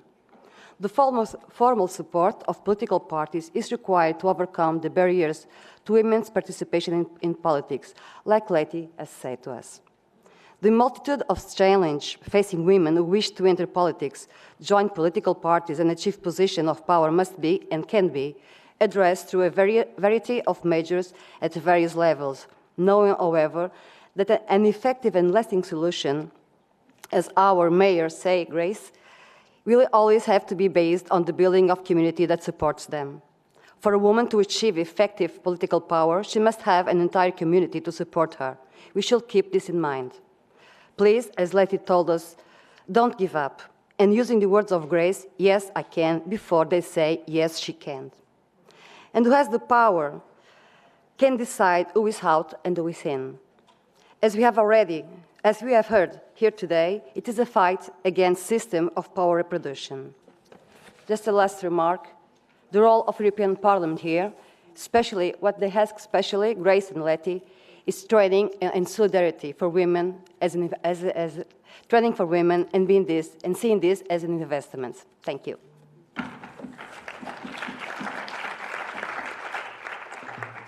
Merci, Liliana. Thank you, Liliana. And thank you also for those very important proposals.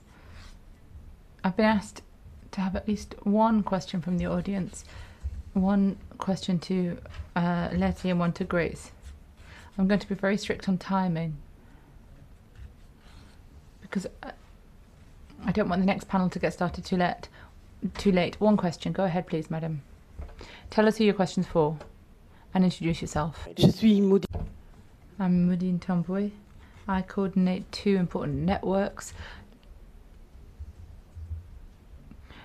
dealing with the European Network of People of African Descent and the International Network of Women of African Descent.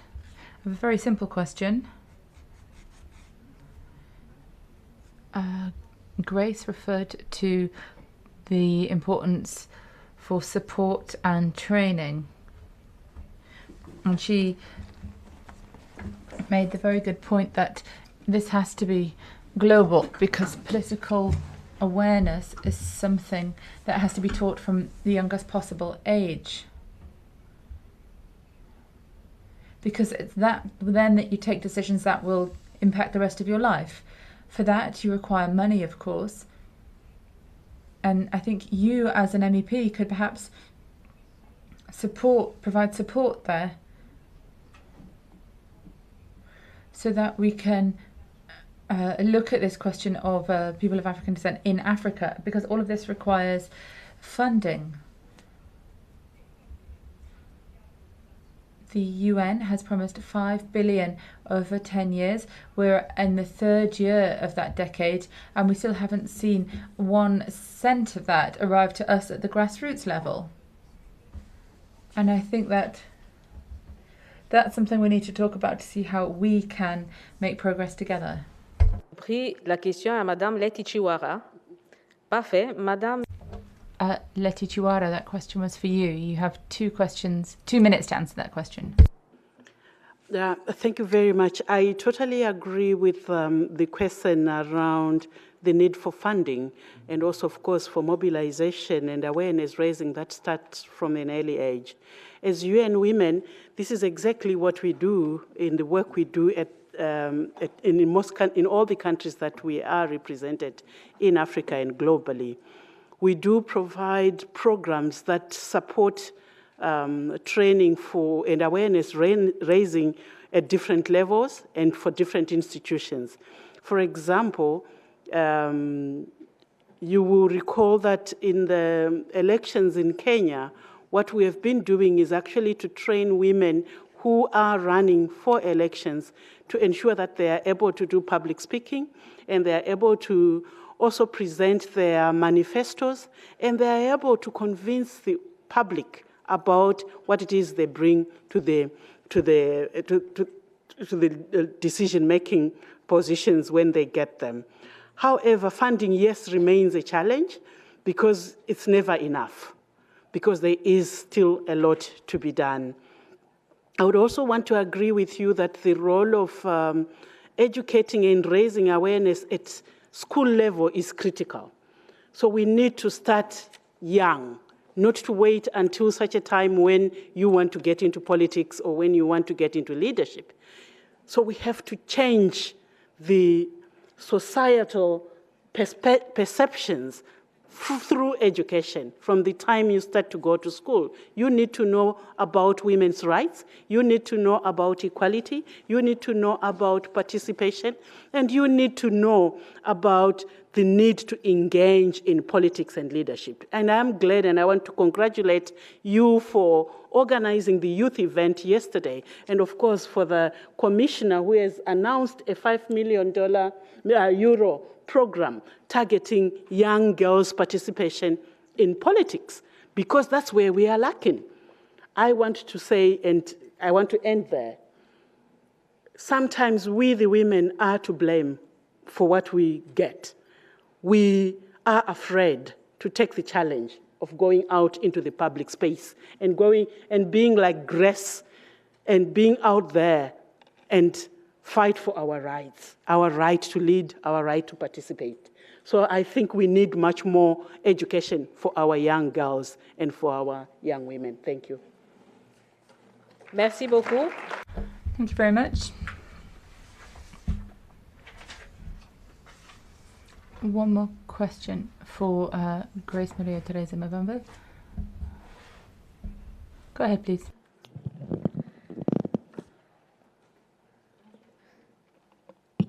Voilà, merci. Thank you. I am a blogger and journalist, and I've also founded a Afrofeminist foundation here in Brussels. You raised a number of issues, particularly pertaining to women from African descent. Could the speaker be further away from the microphone, please? She's too close to the microphone and you can't hear what she's saying. The speaker could move away from the microphone. Thank you. That's better.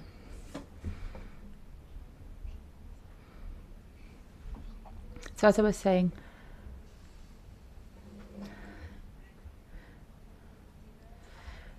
I'm a blogger and journalist, and I created a Afrofeminist Belgian collective.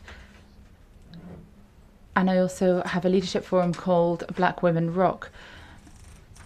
You raised a lot of issues pertaining to women of African origin, and a lot of the problems are because of the fact that they aren't seen in professions, in the media. The fact that there are not enough role models for young women to identify with. This means that these women come up against barriers. They are limited in cases by their own thoughts because of this. So sometimes that limits the scope for planning their futures for these women, particularly when it comes to a future in politics. And this is a problem because when it comes to problems of parity in politics, gender equality, the lack of... The speaker's microphone has gone off. The fact that there are a lack of women of African descent on the international stage or the political stage, it means that their voices aren't heard.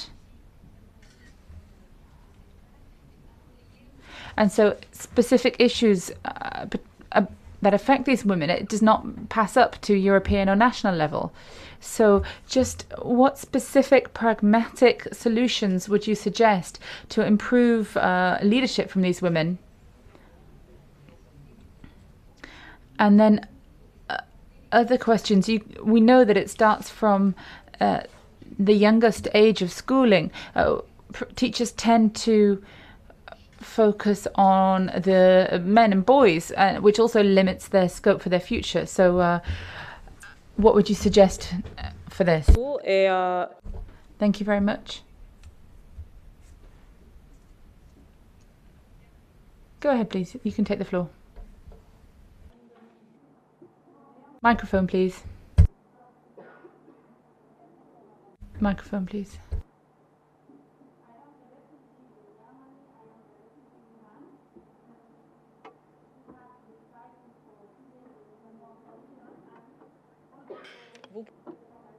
pouvez changer de place. Yeah, the speaker can... 1 minute, please. I'm Nadine Dominicus. I'm a member of an NGO in Guinea-Bissau, where I've worked for the last 11 years.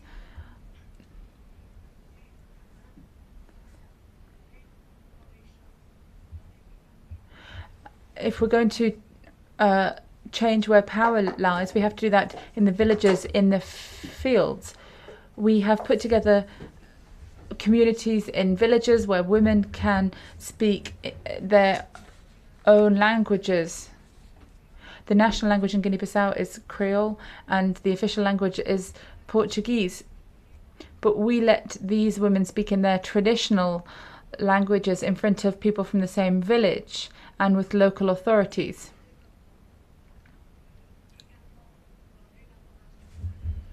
We work in development and working on forestry law.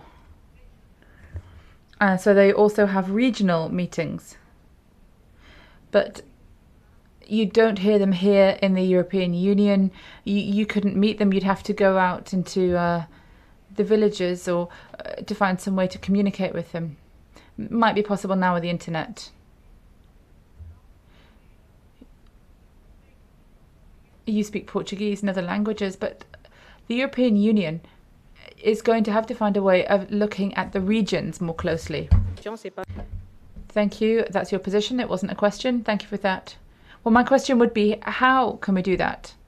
What I see at all meetings is that the European Union is up in the air, very far away from the people on the ground. Thank you. I asked for a question for our speakers, Grace and Letty. I have to close it at that because the questions were supposed to be for our guests. You can continue that discussion outside of this panel. You can have a response. The Commissioner was here. We will be able to provide a response and tell you about those kind of opportunities. But I would prefer to hear from our guests right now. And then I'll give the floor to my colleague Marie, who's already here. We are already running a little bit late, so apologies for that. Grace, if you could answer in 2 minutes, and then we'll conclude.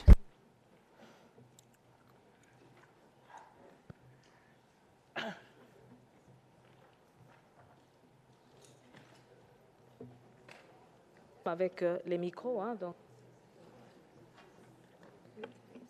Okay. Oh, yeah. If I understood well, you had asked that what can we do to get these women to a level where they have a voice. Firstly, I would speak, there was one of our people who said it starts from the schools. And we are actually working with NGOs to sensitize the young children together with the boys. And as a council, we have even taken up building toilets and other things because as girls grow older, you know they become of age and they fall out of school because the toilets are not user-friendly, there is no water, all that. So there is all that you need to do. But you can't wait for those to grow. There's still politics going on, and there's a lot of development, civil society, there's companies going on. So for the women, I think we had said that the training, not in isolation, but in communities, as well as exchange visits so that they're able to understand what is going on in another country, in another place. Is it in Europe? Is it in Gambia, wherever, because the problems of women are common. They are not respective to a particular country. So the best thing is to actually, work together globally and have those tailor-made trainings. And also when the implementation starts, there's exchange so that then we're all moving at the same pace and knowing that we are speaking with one voice as women. Yeah.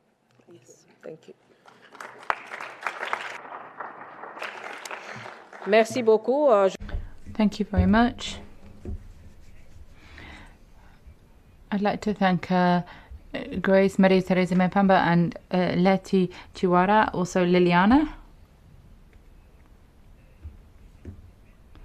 And I hope that with those conclusions there will be an opportunity to include those in our future work. So thank you to these excellent women who are going to be placed up here on the panel with other equally excellent women. Africa Week will continue. It's the voice of Africa. As I said before, my colleague Marie shares with me a passion for Africa. We continue our struggle together. Our passion knows no limits. And we'll also have our colleague Soraya who'll be here. Marie is the moderator for the second panel. She'll be taking my seat, but I would also like to welcome Fatou, who's here, who is here in front of you. I very much welcome her work, her activism, and I'm sure that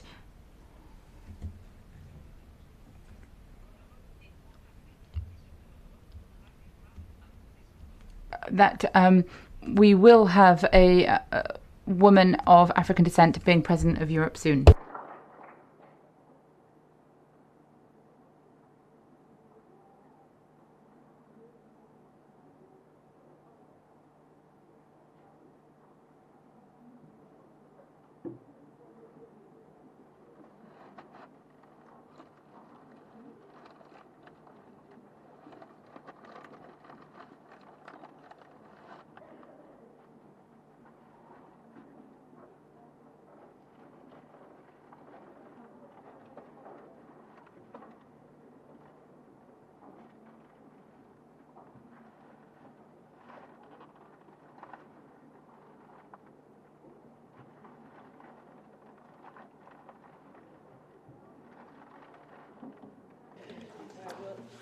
Merci.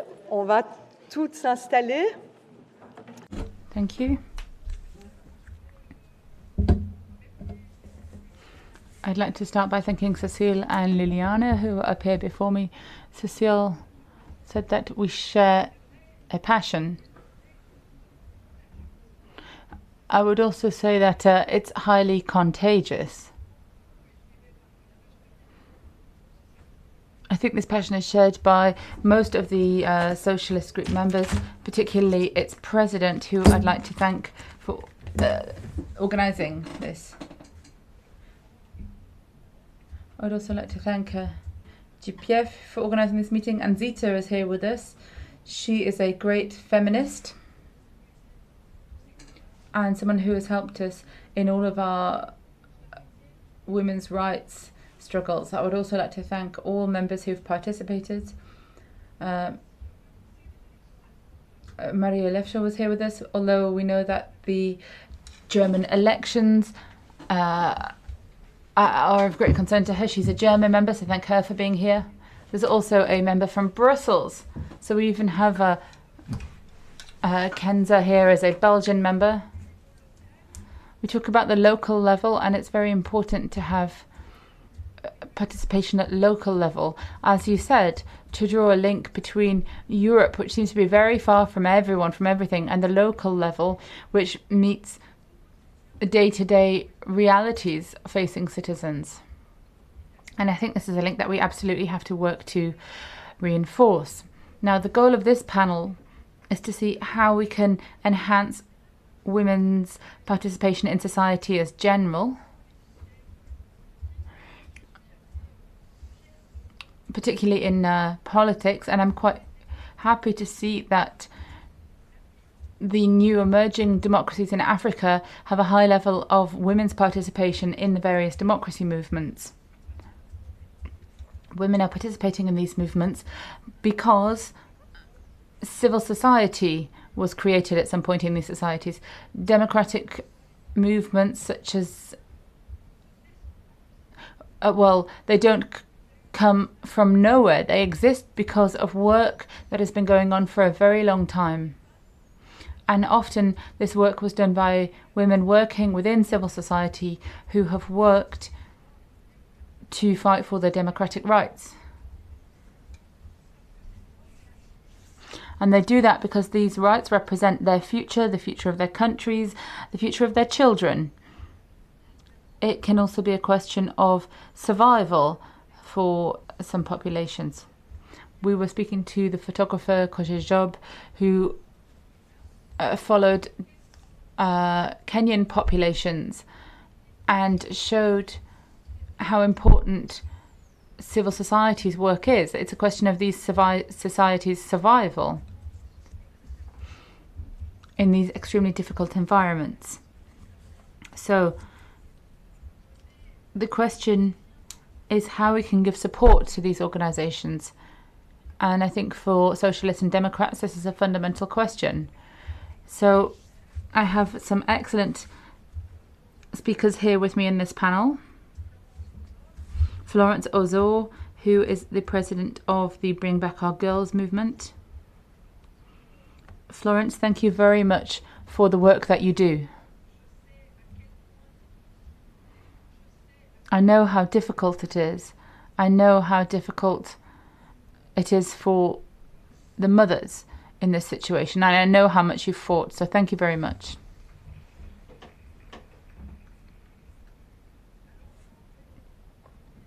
We also have Memory with us. She is the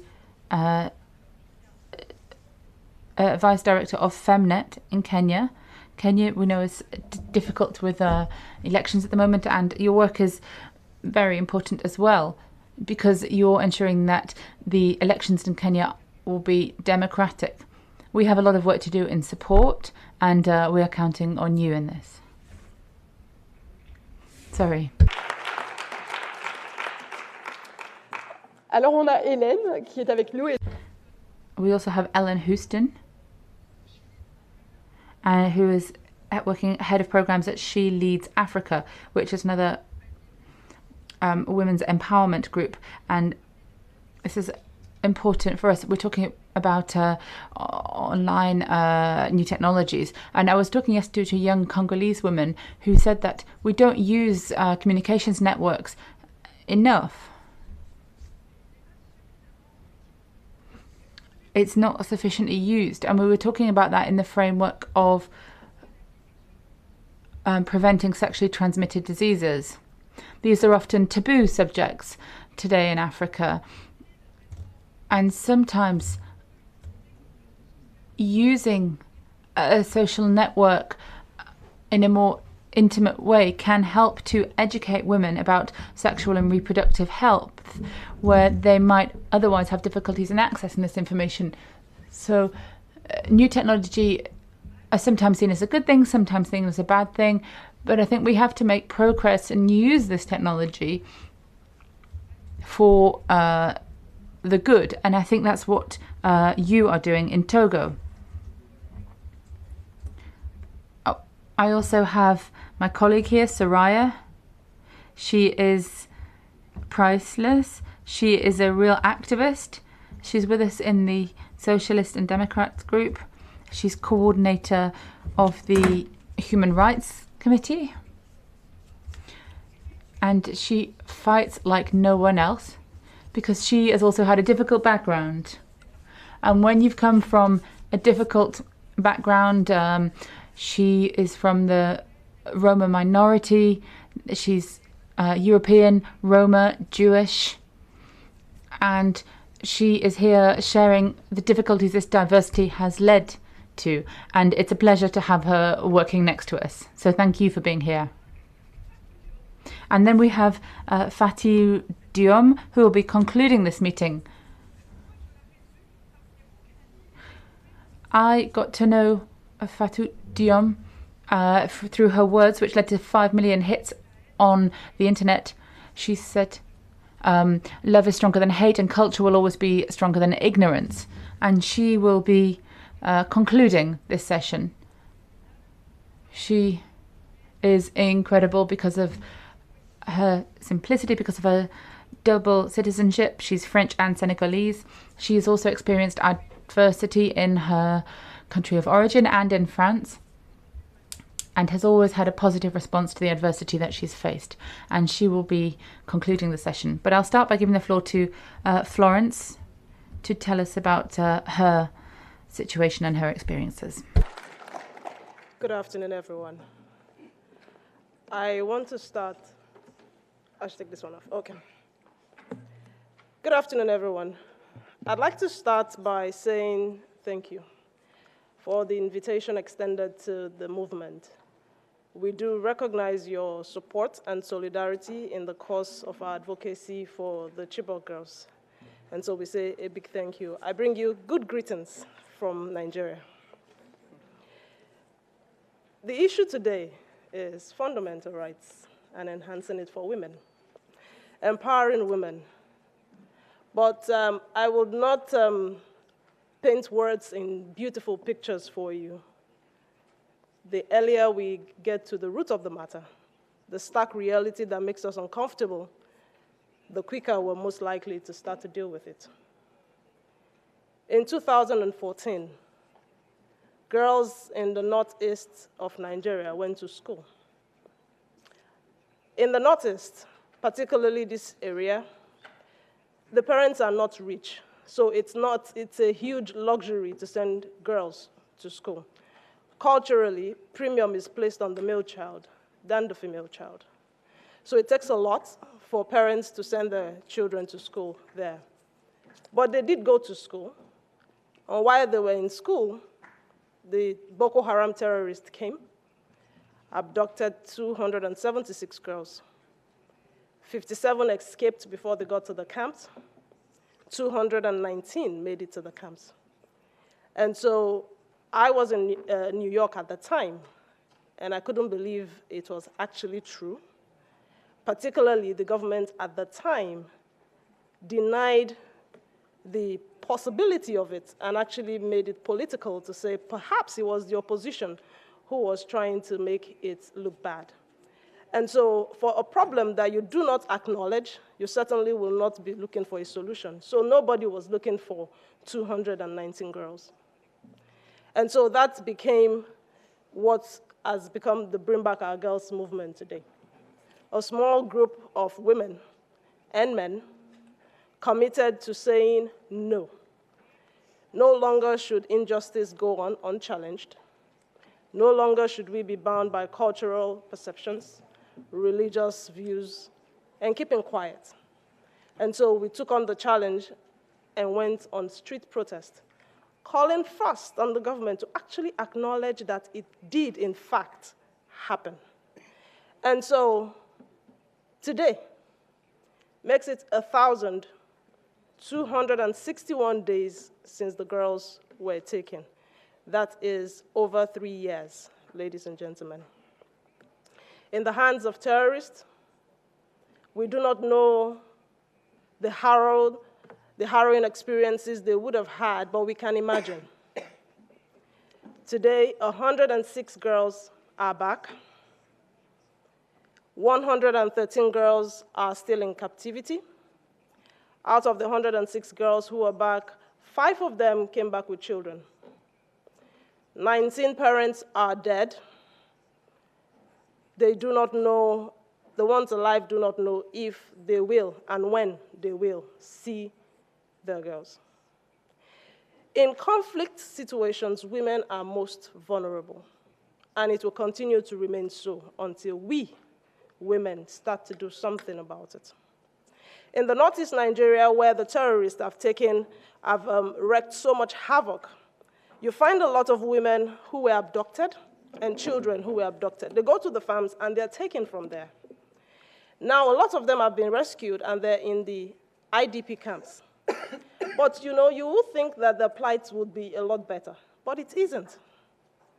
There's shortage of food, no sanitation, bad environment, and so now there is exploitation of their sex for food. Sleep with me, and I'll give you enough food to feed your family for a day. The tragedy does not end. The cycle continues, and it is not peculiar to Chibok or the northeast Nigeria. It is the plight of women all around the world, where women are the spoils of war, and more women continue to keep quiet. The only reason why today we have 106 girls back is because we decided to use our most powerful weapon, our voice. You speak, It doesn't matter whether the person you're speaking to is interested in listening, you speak.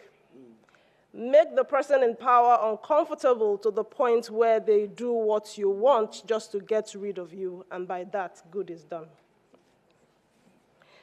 I would say this. While we know that 106 are back, we really do not glorify ourselves in that success, because our motto is not until every single one of those girls are accounted for, we will not stop. And so that means we will continue to go on. But you know, a deeper reflection of these issues, you really cannot talk about fundamental rights of women without political engagement of women. Not political participation within the African context. Participation involves the woman organizing the rallies, ensuring that women do come out to vote for a wrapper, for food, for little money. So you actually find women actively participating in politics, but they're not engaging in politics. We participate and hope in some way that the people we elect will actually do good. And so you find us, most women, in advocacy, in activism, cajoling, embarrassing, lobbying the people in power to do what is right. If we do not change the dynamics of it,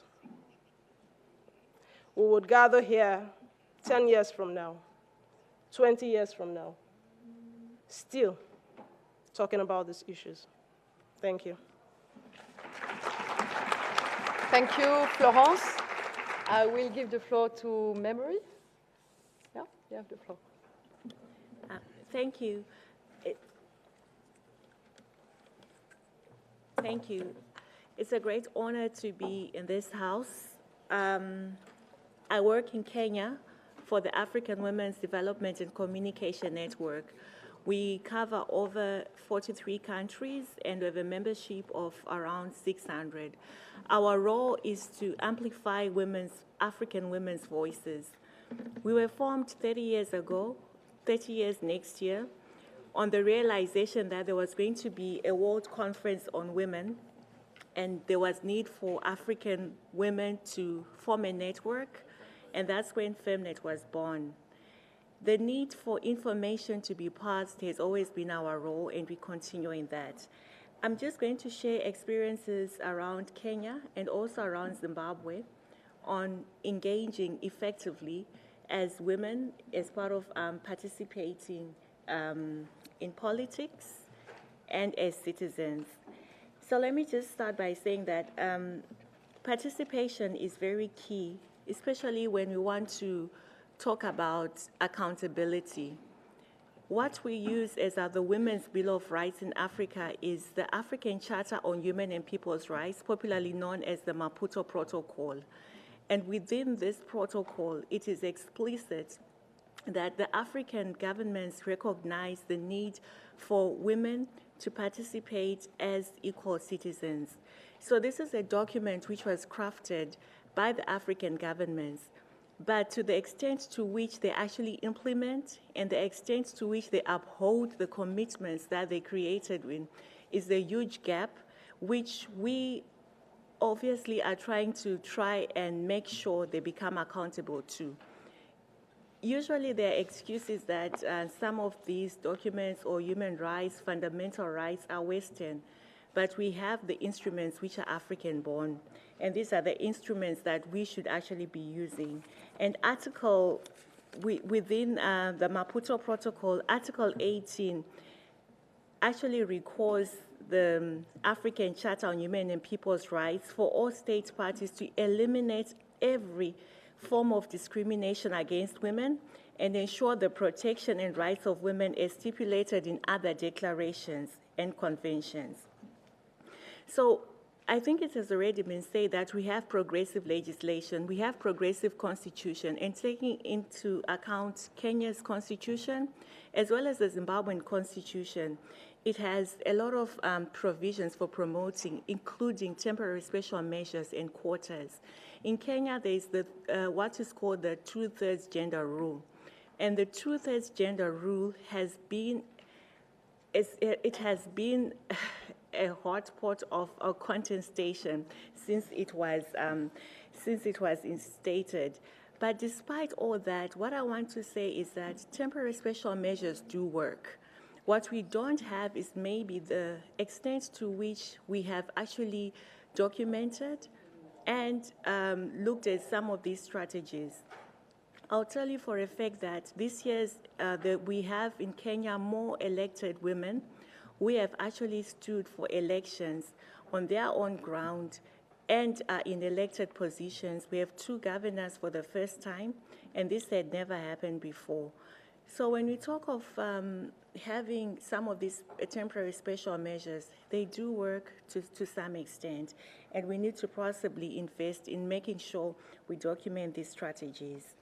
I just want to talk also about some of the work that we have done on the African Women's Leadership Symposium, which we held last year. And here we're talking about transformative leadership, where we are calling for not just the numbers, but transformative leadership that can actually transform policies, that can actually translate to the rights of women, especially women at the grassroots, but to make sure that things like service provision, health, things that matter most, education, are actually the women who are in power are able to agitate for those things and to make transformation. One of the things also that we have noted is that African politics are monetized, and there is need to support women financially. There is need to actually help women to be able to participate, especially within their campaigns. Without this support, it's mostly difficult for them to be in the game. The political landscape is very hostile. We saw it in Kenya. And I just thought I would bring to your attention one of the quotes that came from a man who was actually saying to another female MP that if she continues on that track, they will rape her in the office. And this was all over social media. But for another member of parliament who is known to be using such strong words, and this is just a couple of weeks ago, it's really daunting, and I think I really want to commend the launch of the fund for ending violence against women, especially in politics. Civil rights are usually contrary to the immediate needs. Sometimes there's a difficulty to make the connection. So for women to engage effectively, there's usually want to know what are the immediate rights. So it's important to make that connection. There's often an assumption also that by making sure that there is participation, there's going to be change, especially at the grassroots level. A political system can only be democratic to the extent to which it involves the realization of the responsive rule. So there's an assumption that citizens are governed and are actively taking part and engaging effectively with the leaders who also respond in correspondence. There's also an assumption that local citizens have an influence over the decisions which are made by the local authority, especially as it relates to service delivery. Women are fundamental right, they have a fundamental right to engage and demand accountability, but it's not always the case. The role of women, especially young women, is limited in serving mostly to provide information on the basis of which governments can make their decisions. It's usually a patron role. There isn't an equal reciprocal role in terms of that. The issue around power, which was also mentioned before, and particularly the context of patriarchy and how it plays out, the invisible power. There is often an assumption that women, a misconception that women do not want to participate. And this is because women are usually categorized as being homogeneous. And there are all types of women, young, old, and all that, what is in between. And this misconception leads to less women actually participating and having programs which are not specific in terms of addressing the intimidation and the violence that is very characteristic of African politics.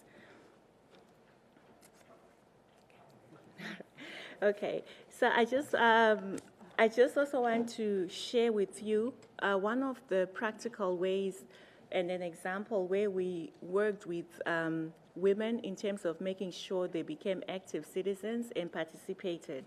It was a campaign in Zimbabwe which was called Simuka Zimbabwe. And this campaign was basically saying we don't want, it was telling women not to complain, but to use a social visioning tool to think about their families, to think about the values, to think about the environment. And through use of this, we saw more and more women engaging in politics, engaging at a local level, starting from even engaging from church to the school development committee, and also the different types. We also did a research where we're looking at the extent to which rural women are actually engaged in politics, as well as the extent to which young women middle class are also involved and why they will not participate in politics. So just to end, I just want to say the full and equal participation requires that all people have voice, meaning the capacity to speak, from household all the way to community, all the way to the parliament. It means having a voice at the table and not being spoken for, to shape decisions in the discourse that affect women in all their diversity, as well as to influence the policies at a regional, global, and to speak by themselves. Thank you. Thank you. Thank you. And the last one, Ellen Houston, I give you the floor, and after you will have the possibility to ask questions, and after I give the floor to Soraya to conclude. So, Ellen, you have the floor. Thank you very much.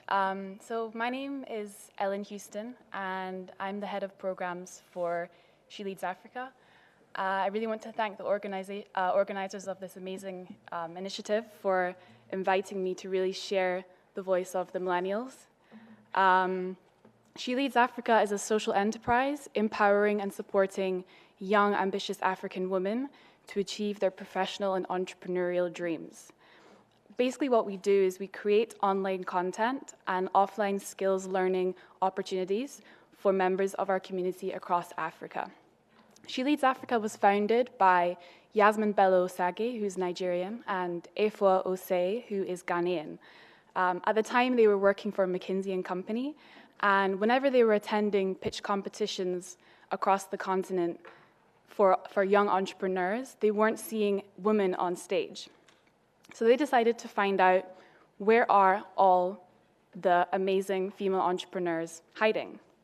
So they launched the first ever Pan-African, female-only business pitch competition in Nigeria. They submitted a call for applications using social media, using popular blogs and some mainstream media, and they received 500 applications from 27 countries. This is how She Leads Africa was founded.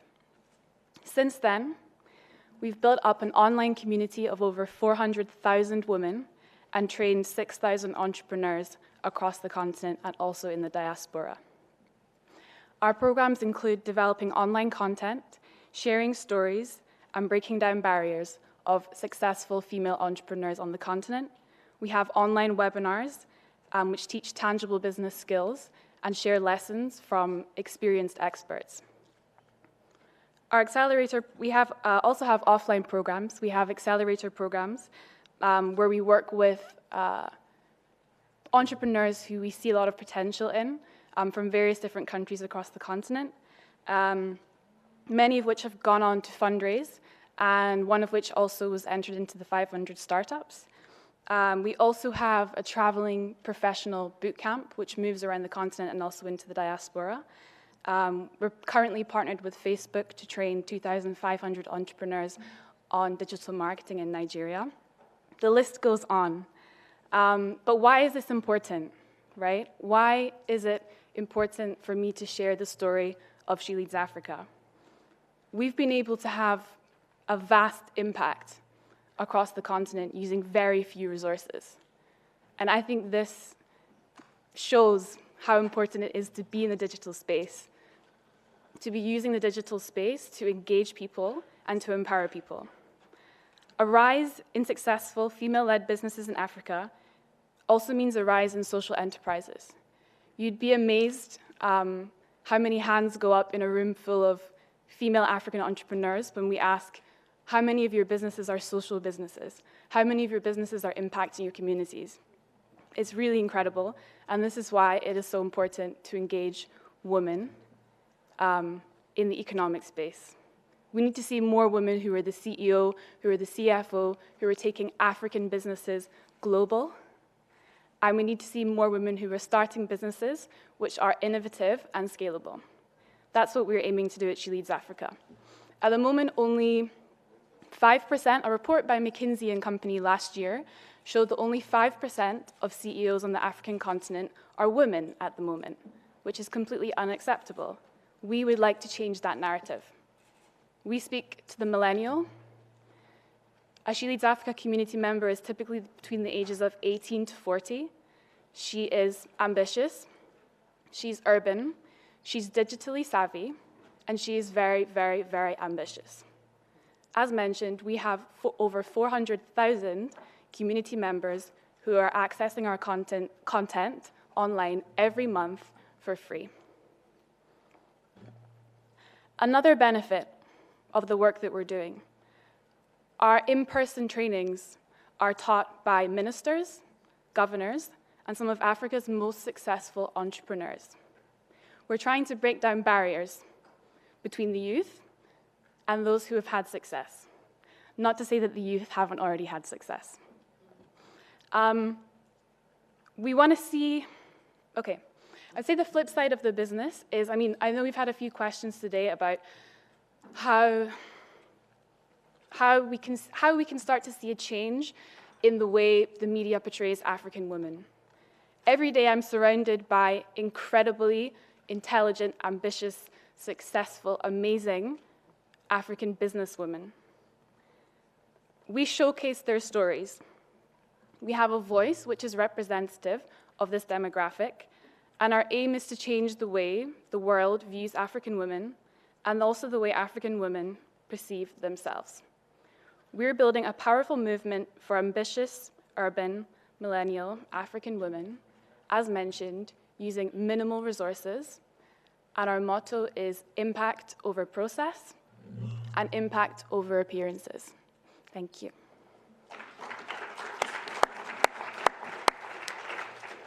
Thank you, Hélène. You have the floor now.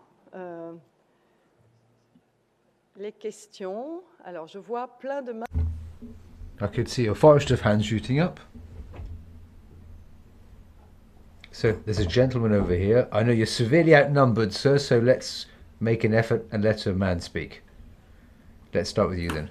Thank you. I've been to some, I finished my studies recently, and I've been to some feminist conference, and this is a problem that you said. I see that only 30% of people here are men. And for me, women's rights are human rights. And so if we want to act and mobilize people, we have to mobilize especially men because we are in a patriarchal society. And so my question is, especially for memory, how can we involve more men in acting and in the promotion and in defending human rights and women's rights, including in those human rights? Thank you. Thank you. We will have 3 answers, and after, if we have time, we'll have 3 more questions. So someone there, I don't know if, yeah? You have the floor? Yeah. In white, yeah.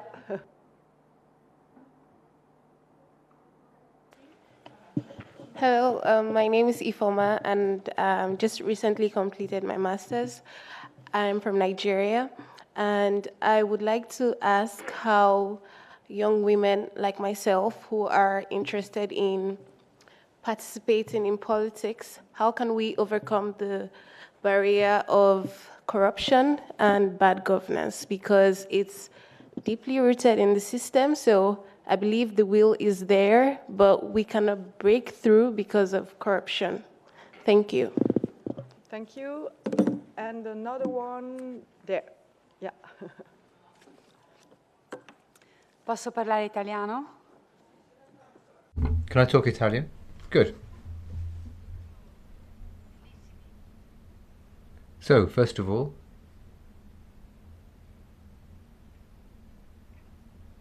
okay, as I was saying, thank you.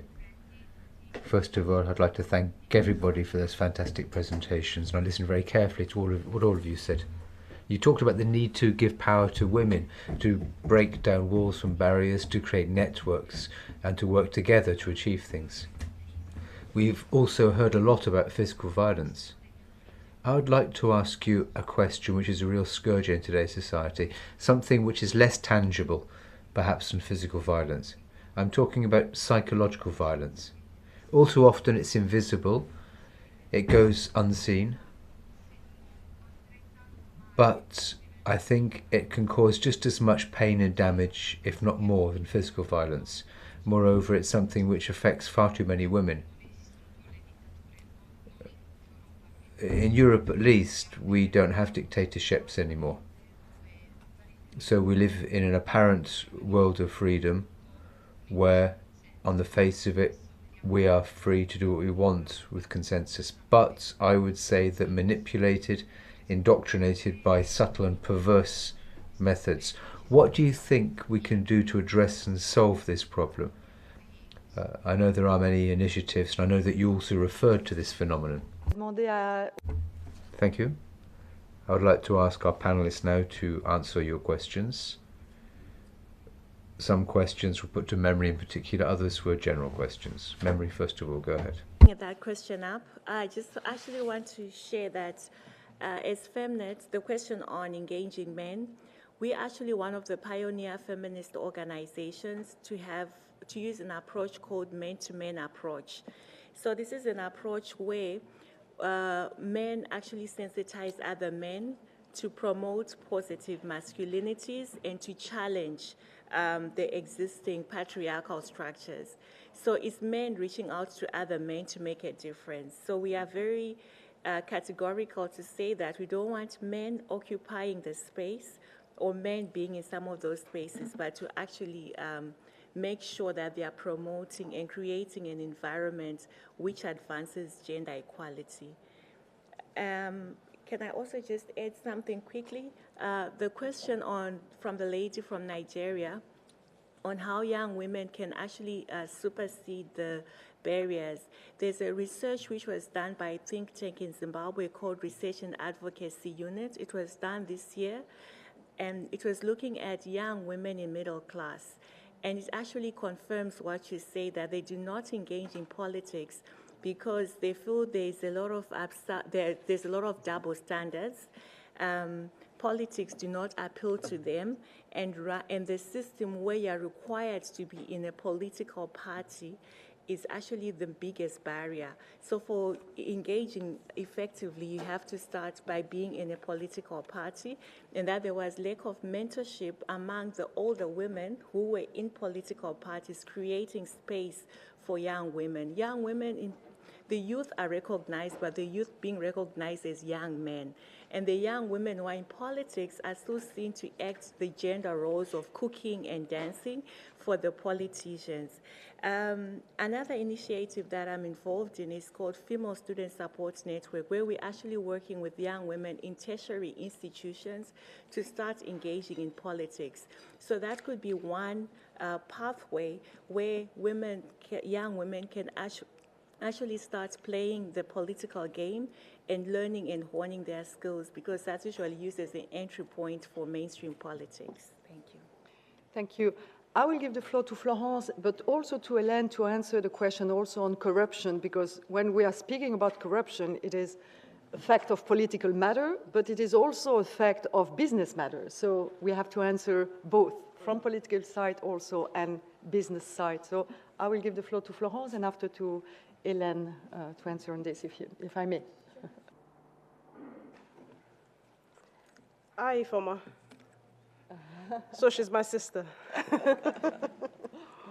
I totally hear you, right? But I would like to take it broadly first. So the first thing is, we have to engage in strategic education. We need to break the categories of women into groups. So you probably want to start from the cradle, from the home, where women, the mothers, enable the children to know that you can actually attain anything and be anything. So that the mindset starts to change from that point. You get up to the point where the basic educational system is inclusive of civil rights, because a lot of time, women don't even know what their rights are, how much more to even advocate for them, or even to know that they have the ability to actually enforce or implement those rights. Then the next thing we'll probably want to start looking at is for women who are no longer in schools, particularly, you want to start looking at political education, where women who have the desire to be in politics are actually groomed to go into politics. And that covers a whole range of issues, from public policy to leadership, to public speaking, to assertiveness. All of those things have to come under political education.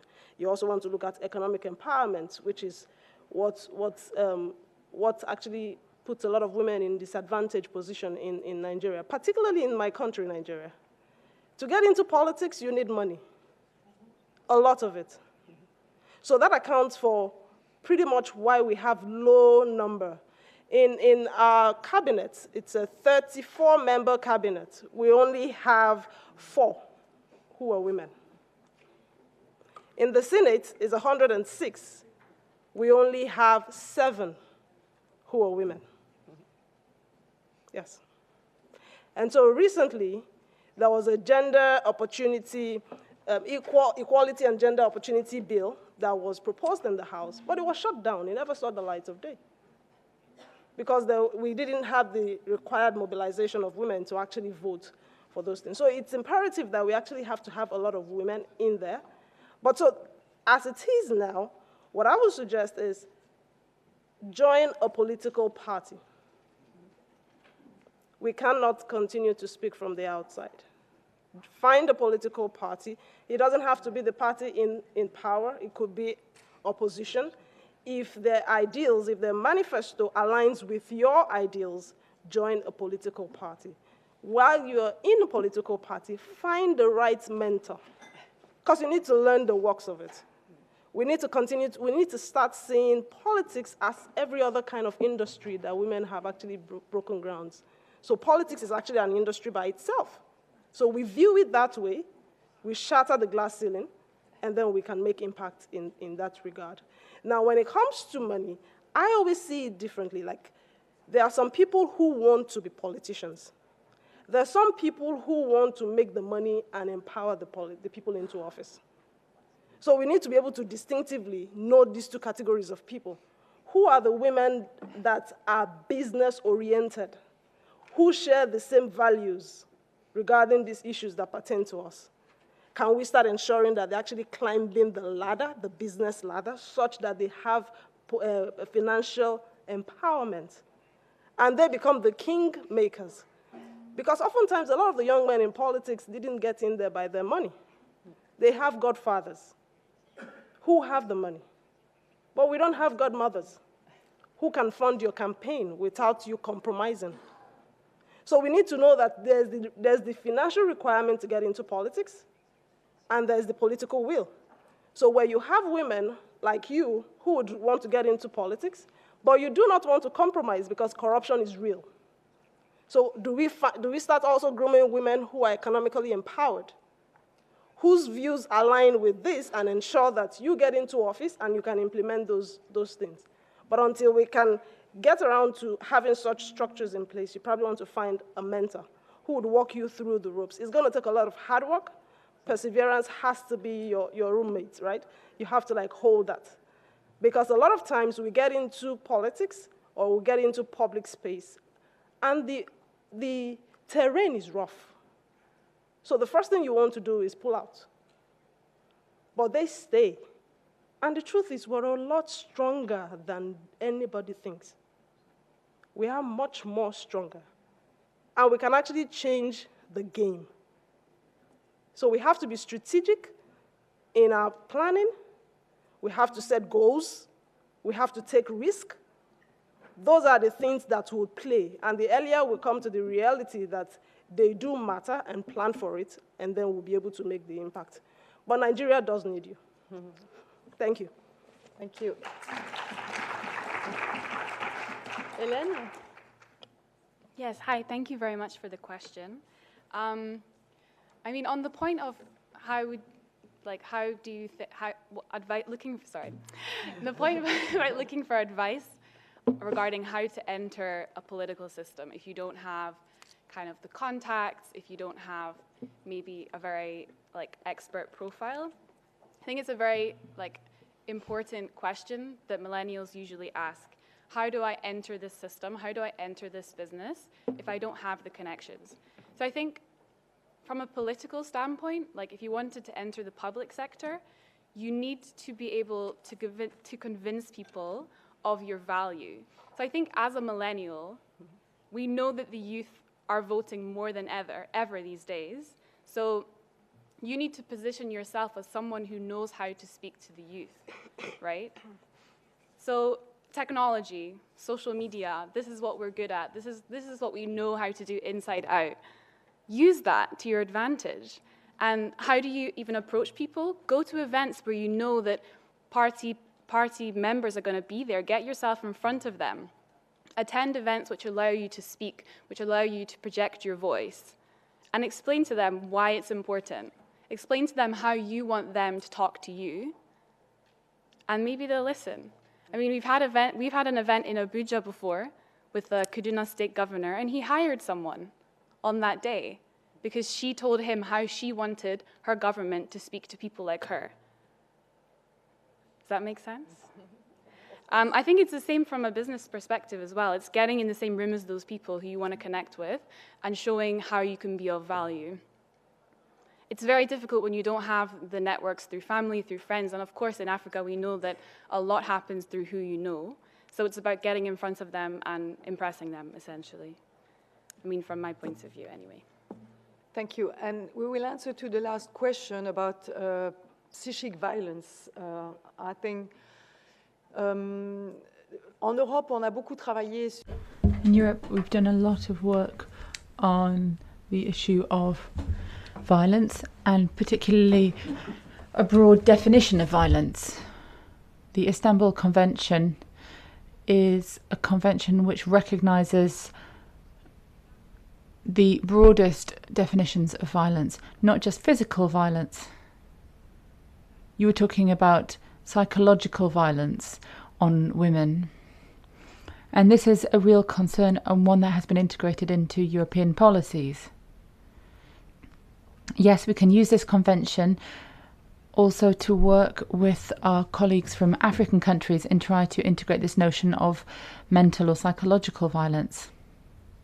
Now, social networks is also important here for women in that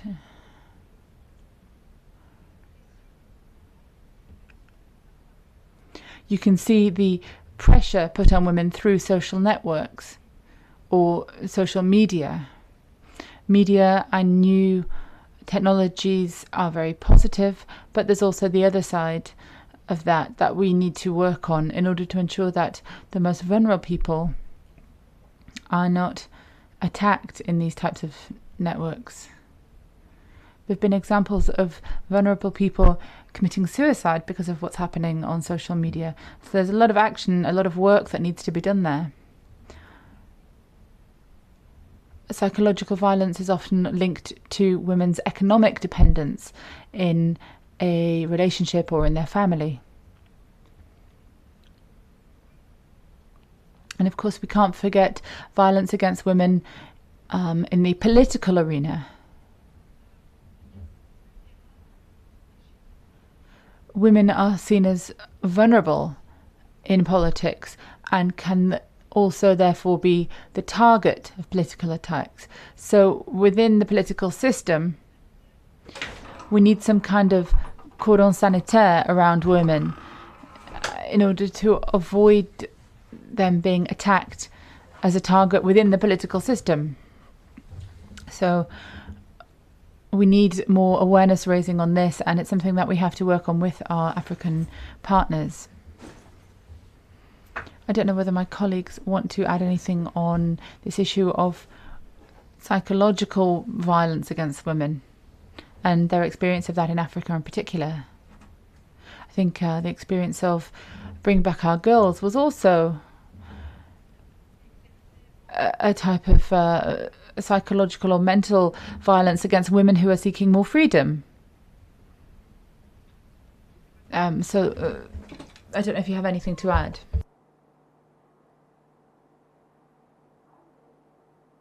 I'm sorry. I think psychological violence of women is even more prevalent than physical violence. It even starts from the home. It starts in the school. Haven't you noticed that we're actually conditioned differently? We're actually conditioned differently.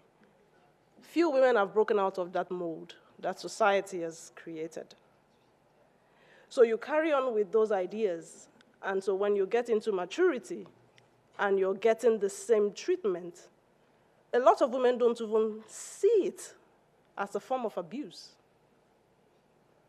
We do not regard it. So when you say, I have been abused, they actually expect to see marks on your body. But where you haven't, you don't have wounds to show, then it seems like you're actually exaggerating, really. He just said those things, or she just said those things, right? I do believe very strongly that the most powerful tool of the human mind, of the human being, is the mind. The most powerful tool. If we must lose anything, not the mind.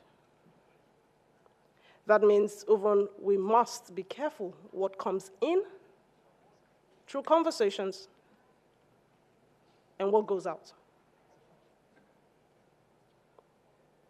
The reason most of the battles most of the battles that we're fighting today are actually battles of the mind. The more women decide to break off those psychological shackles, we won't be having these conversations in the first place. We won't. The reason why we're here in the world at this point, psychological violence, subtly said, harshly said, but it's still there nonetheless. And I think it even falls more on women. Every woman must make it a duty. It is a responsibility to ensure that you do not also perpetrate this psychological violence. We do it a lot. Unconsciously and sometimes consciously, but it has to become part of us to say, I have to lift the other woman up. For members of the Bring Back Our Girls, we have fought so many wars in the course of this advocacy. A lot of time, even we, the members who are advocating for the release of these girls, have also had cause to break down. Because a lot of things have also been thrown at us, which should typically make us pack our bags and go home anyway, you know. But the only thing that has kept us is hope, and the only qualification that we needed was empathy. And that's why we're here today. Women must continue to affirm themselves against anything. If any word from anybody does not add value to you, shut it out. Shut it out fast and quick. Preserve your mind. That's the only thing you have. Thank you. Thank you, Florence. Memory, you want to add something in less than 1 minute, and after I give the floor to Soraya and to close it. I just wanted to add around issues of structural violence and how it keeps being perpetuated. I think one of the things that really needs to be addressed are the historical violence where rape has been used as a weapon in cases of war, even every time where there's conflict. And this has been very apparent in Africa, in the DRC. We saw it in Zimbabwe. We saw it in Kenya. Just before the Kenyan elections, we had women from informal settlements who came together, and they were telling us that we are afraid of elections because of the issues which had not been addressed in the 2007, the violence which had not been addressed. After elections, we talked to the same women who were telling us how during the elections they could hear guns being shot outside. These are women who live in informal settlements. And if you know, Kenya has got one of the biggest informal settlements in Africa. A place called Kibera has over 2 million who live in the smallest possible square meter. And the women there are the ones who are affected most. They were telling us about how their tear gas was actually affecting their chickens, affecting their livelihoods. The prolonged election results not coming out meant that they could not go to the market, meant that they could not make a living. And after the elections, we got the same women. They just wanted a space where they could just talk about their experiences. This space where they could actually excel and say, this is what happened, this is what I saw, a space for them to actually talk and to say the things that they felt. And this is what I think can be one of the measures we can use when addressing psychological violence, having that space for reconciliation, having that space where women can actually come together in solidarity and share their stories. Thank you. Thank you, Mary. I will give the floor to Soraya to make this conclusion. It's not easy, I know, Soraya, but I know you can do this. Thank you. And it is really, truly an honor for me to conclude this panel, the discussion, the question from the participants. I think it was a very high level of discussion, and it was a lot of emotion in it. And it was also some very good advices, I think, how to meet challenges and to keep your mind strong and to try it in your heart before you say it. I think it's a very strong word. I am also very proud that my group, the S&D group, decided to shine light on a side of Africa that we do not see highlighted enough. A continent full of opportunities, a continent looking towards its future, which we as Europeans are depending on.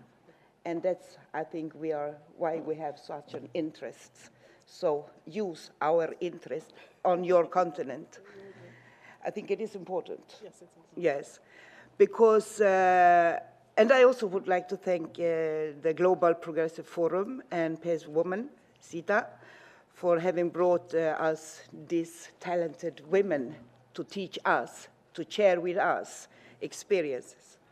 And if I could motivate, I would, and be with you in the discussion, I would love it, because this is really my theme.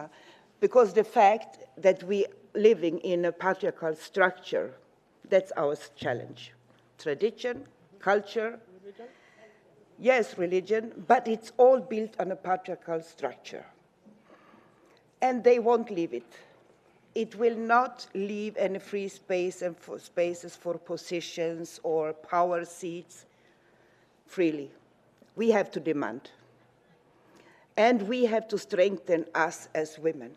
Somebody before spoke about solidarity. Yes, solidarity. Don't look at the continent. Don't look at geography. Look at the gender. Because the fight for women's rights in Africa is my fight here in Europe.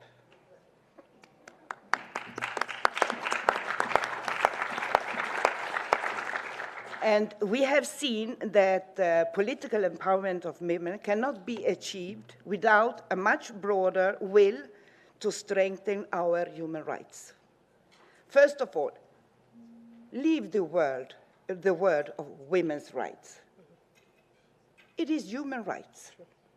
As long as we accept to discuss and speak about women's rights, we have recognized to be second-class citizens.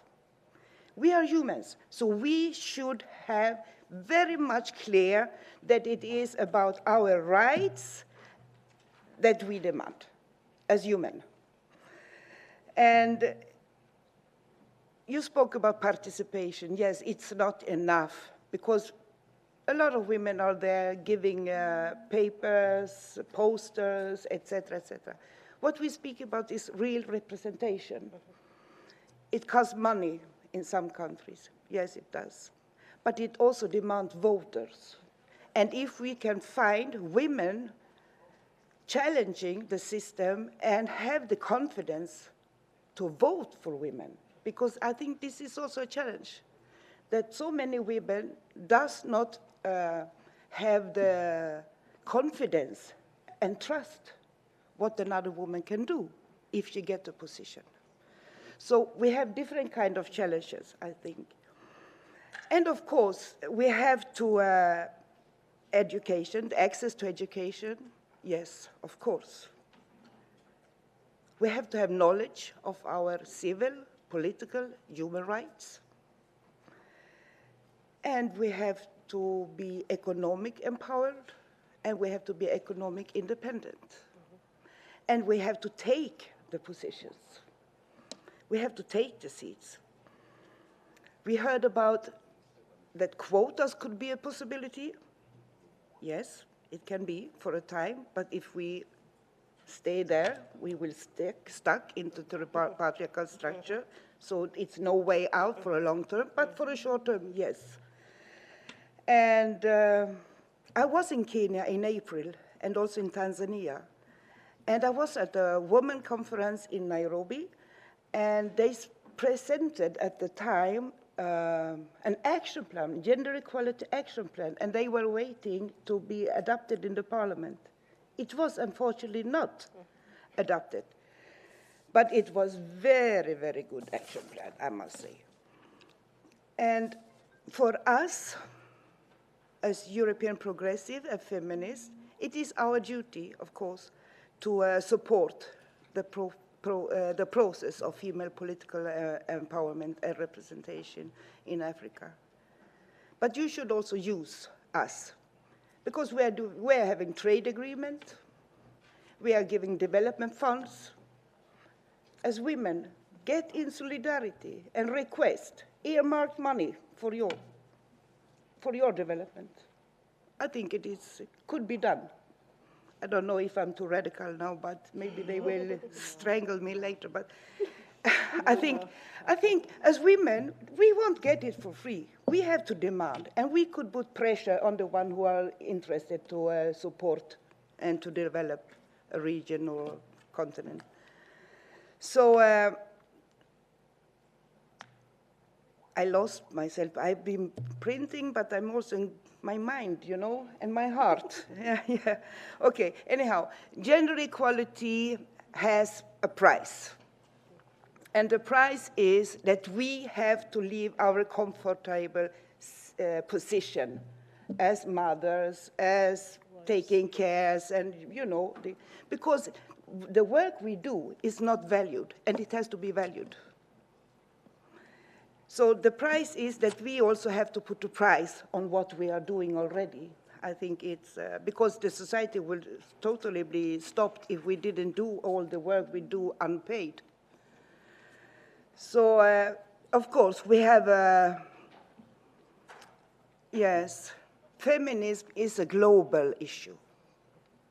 It looks better in some parts of the world, and it looks worse in some parts of the world. But the bad part has impact on the richer part, and vice versa. So that's why I strongly believe in the word somebody said before, that solidarity is crucial, and it is a key, and it is.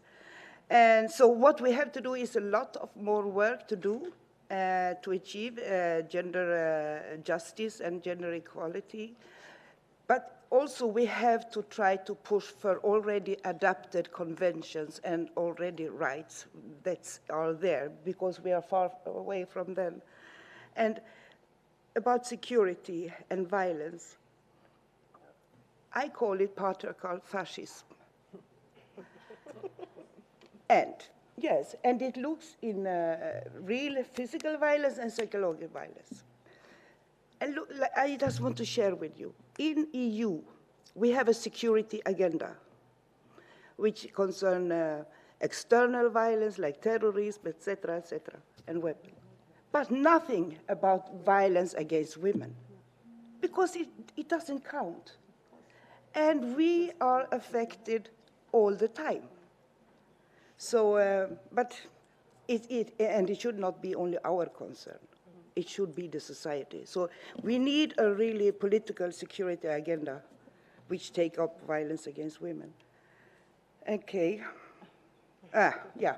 Okay, thank you very much. I could discuss this issue much more, and I hope there will be opportunity in the future for us to discuss how we can go further. But of course, you have my support, and I'm here, and we, and Maria and a lot of us, and the S&D group already said and took a stand in this issue. So we are here, so use us, and use the funds, please. Thank you, Soraya. Alors, on va terminer. We'll finish now. I'm a fan of Fatou Diom.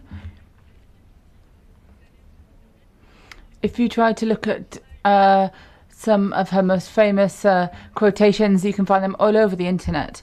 But there's one that I like very much, which is very important to us as women. And she says, every crumb of life should be used to conquer dignity. Donc, merci pour être... That's what you do. Thank you for being here to fight for women's dignity. Thank you, Fatou Diom, for being here. The floor is yours.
Parce que je parle comme ça alors.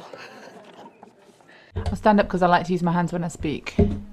Good evening, ladies and gentlemen. And I would like to welcome all of you in your various capacities. I'd like to thank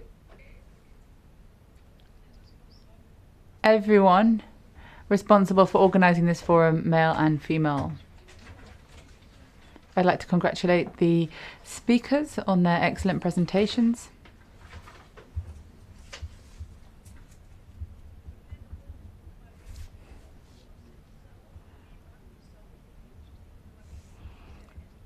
I'd like to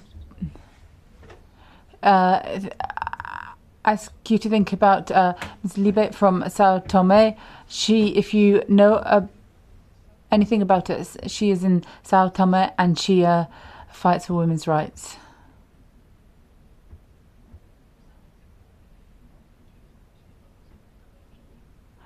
You've done the hardest bit today, the work. I don't have to work today. I'm an author. I'm here and I'm happy to be here with you.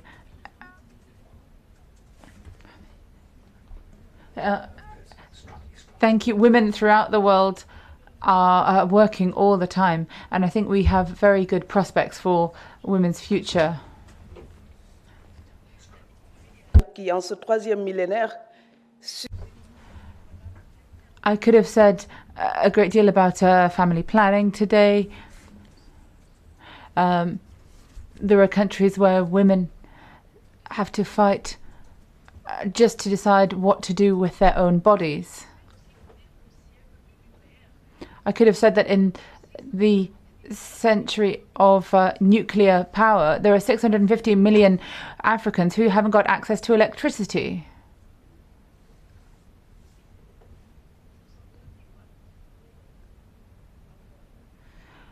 There are women who have to go out into the forest to look for wood for heating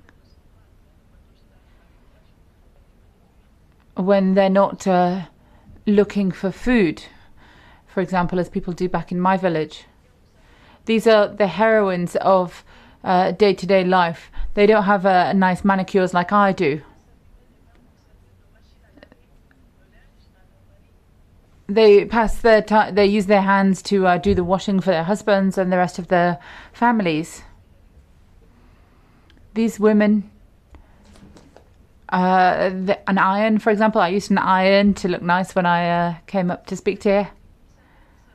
For some of our sisters, an electric iron might as well be from Star Wars for them. I could have come here and spoken to you about the people in the Sahel. People can travel more easily than water can. Water is still in the wells.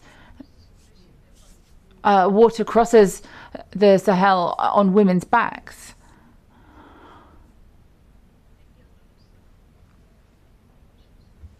And some of our sisters, the unluckiest, suffer from illiteracy, which deprives them of opportunities and chances.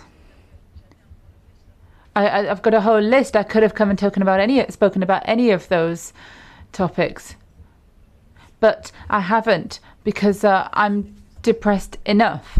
I don't want to evaluate my own impotence, so I'm going to stop with that list. And I'm going to try to have a bit of a fun. We're girls, we're women, we're full of life and we're full of hope. I could have set out all of those tragedies, but I'll leave them to one side. But we are here, but we know that Ben McGrilt said that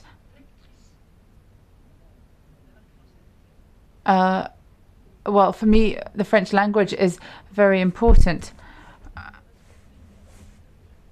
I would just say that we just seem to have achieved gender equality amongst the interpreters. And the speaker kindly thanks the interpreters for their excellent use of language, particularly those speaking French. However, I would also like to engage in some reverse sexism because I find the male French interpreter very sexy. He has a beautiful radio voice.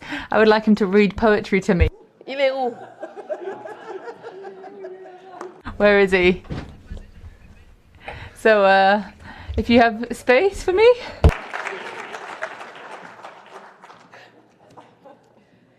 Vous savez quand c'est dit comme ça?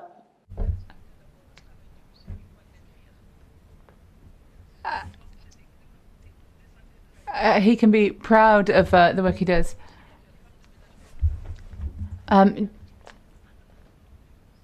You know, if you've been in a conference, for example, and you go out after the conference and someone says to you, you know, oh, you look great. That's how you reduce women's talent, and they reduce everything that we do. And that's how we're left without hope. That's how we become bitter women, or we're deemed to be unmarriageable. We should be confident. Women, you need to be confident and demand power.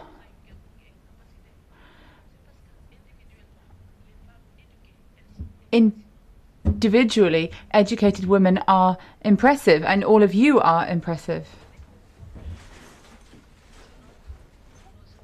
And you leave an impression on men.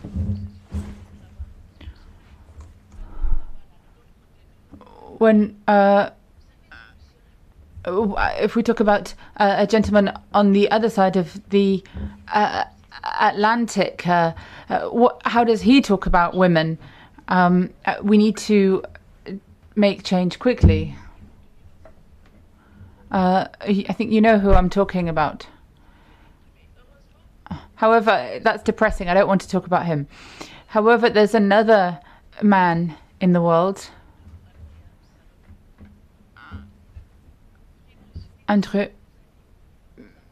Friedrich Nietzsche said, "We have art so that we won't die from reality." And that's why I write. I'm a woman, and so as not to die, I write. My ink serves as an antidote to the poison in my life and in the life of my sisters. From dusk till dawn, I write down questions, I write down dreams that we can realize if we all work together. You were right, madam. We can't wait to be given anything. We have to build it ourselves.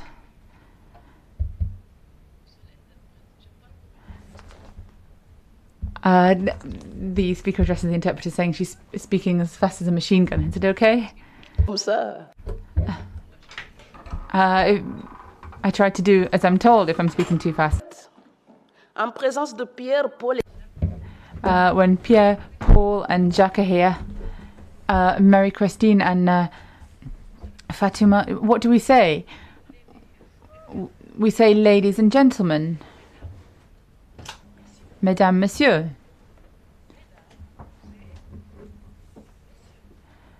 My ladies and gentlemen. Ladies first, then gentlemen. When we are opening meetings, in receptions and meetings, in all of these occasions, the sessions are always opened with an address to the women, first of all. In all circumstances, people who have the ability to govern by ordinance or to sign bills and decrees start their speeches by saying ladies and gentlemen. We've heard it so many times we don't hear it anymore. It's just at the beginning of speeches and we don't even hear it. But we come first throughout the world. And now I should be grateful and say thank you for this.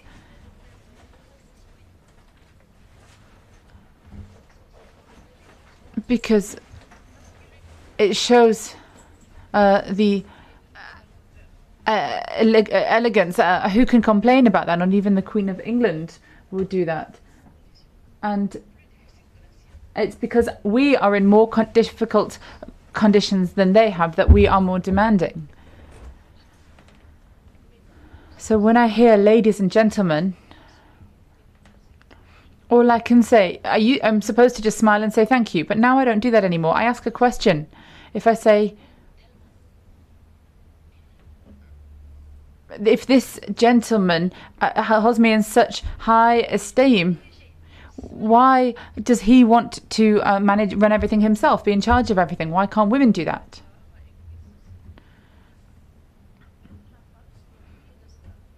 A female writer said, putting a woman on a pedestal or trampling her underfoot is all part of the same thing.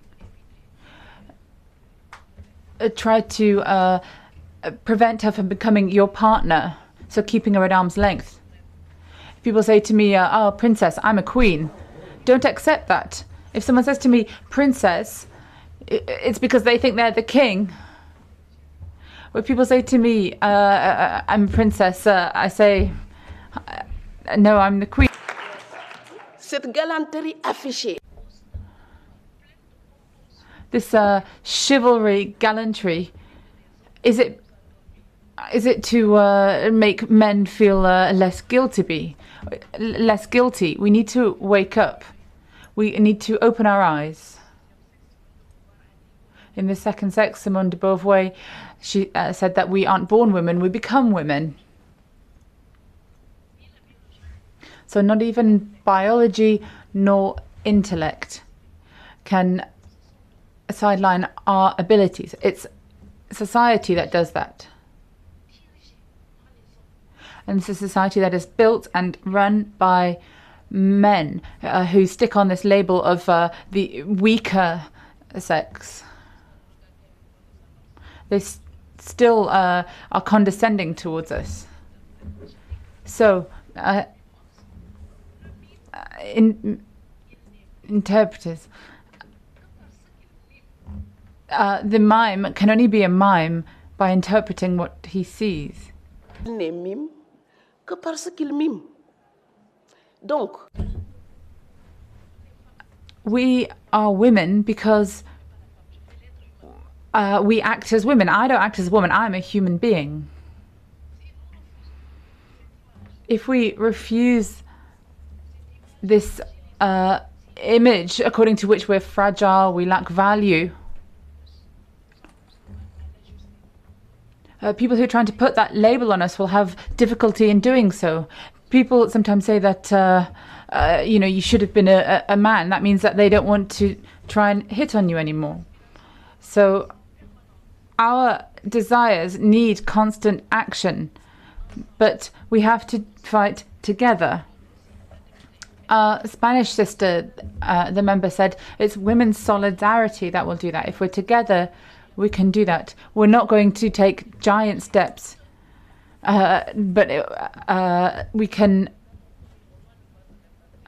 make progress as women. In my book, The Stomach of the Atlantic, I said I want to do and say everything that my mother didn't dare to.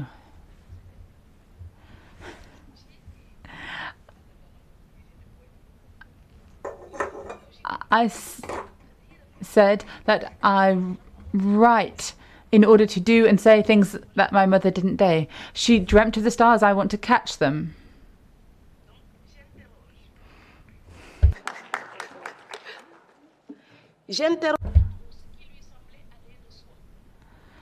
And I question everything that seems to go without saying. I question anything that I think is unfair, that other women have accepted. I reject it. And that's become possible because I found a miraculous key to open my life, to open the door of my life. And it's a miracle key. It's this school, education. It's all through education. Nothing but education. That's what changed my life. And so I want all of my sisters throughout the world to taste and enjoy this miracle, because no one can demand their rights or respect those of others if you don't know what they are. And the only way to learn what your rights are is to study, is to be educated. No one can have a full idea of their own worth without study. School that teaches them. Yes, education also occurs in the home. But if you're educated by someone who has spent their life repressed, then you will be too. So women have to be educated. That's the best way to change society. For years now, I've repeated that I want to fight early school leaving, particularly amongst women in Africa, but also in Asia.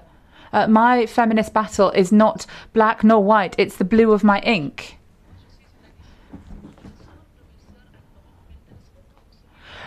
My sisters in Europe are of the same importance to me as my sisters in Africa, as are my sisters throughout the world, and we have to be united. We won't accept this violence. I know I don't need to convince all of you here. But if we want to change women's situation and improve it in every country, in every area, whatever method you've chosen, you have to educate girls.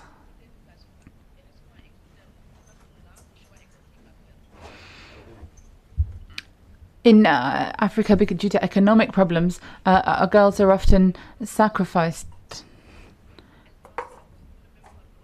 and then they pass on the same burden to their daughters.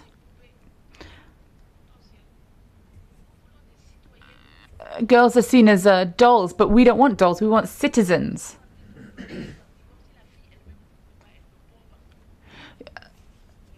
You know, they're told to find the right partner as if they can't be the right one themselves. You're all marvelous, you're queens, and we need to teach that to girls and women throughout the world. This is how I talk. And what I'm saying here doesn't just go for Africa, it could also be addressed to Europeans, to those who have come down from the feminist movements in the 1960s.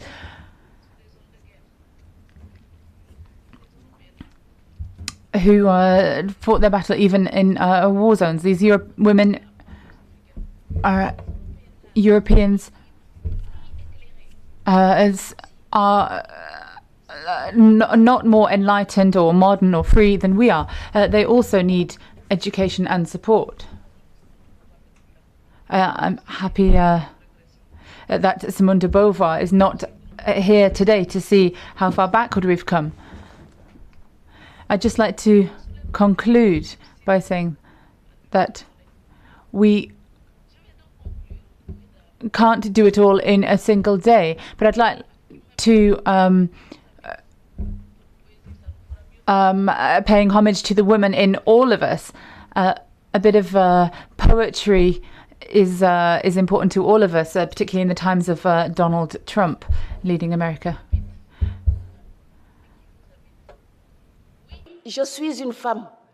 There's a woman in all of us, and in you. I'm a woman. This is a declaration. I am a woman. Quelle joie. And that's a joy. I'm not half a man. I'm not 3% man. I am a woman. I like lace, ladies and gentlemen, because it shows me how to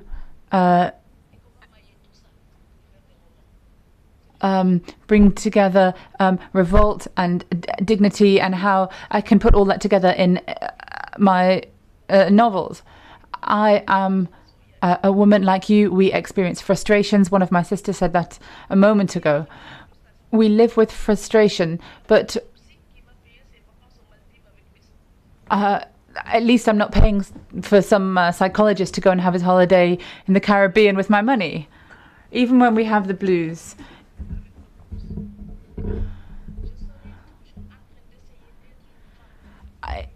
Even when I'm sad, I will always try to be a woman, a girl, a feminine in the positive sense.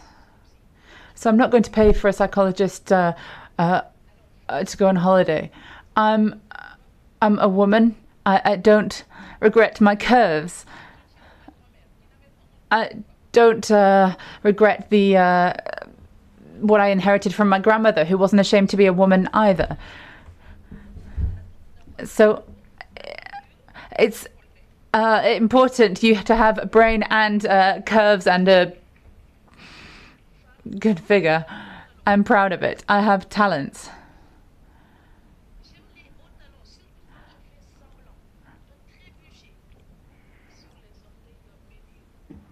I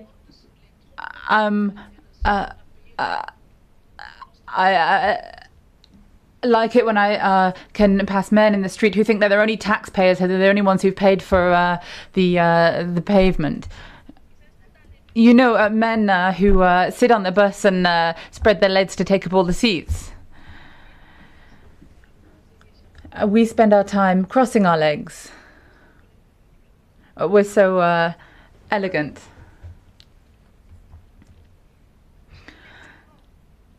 I like perfume.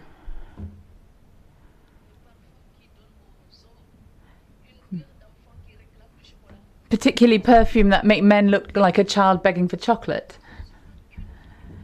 But I don't only care about fripperies. But we're also mothers. We're not only mothers, though. We're sweethearts, but we're not only sweethearts, we're citizens.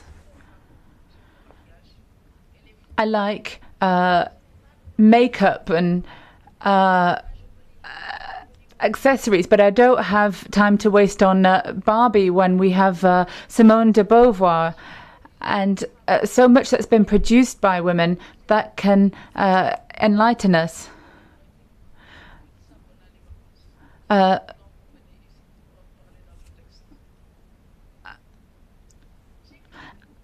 write to improve my fate and my sister's fate, but also to improve my brother's lives, because when women are educated, their sons also do better. When women are educated, they have sweeter, kinder, more intelligent sons. When you're nice, when you smile, when you're kind, people will listen to you. No one wants to spend their evening with a bulldozer. Women have something to say on how many children they want to have, on climate change, on engineering, on the Dow Jones Index. You're right.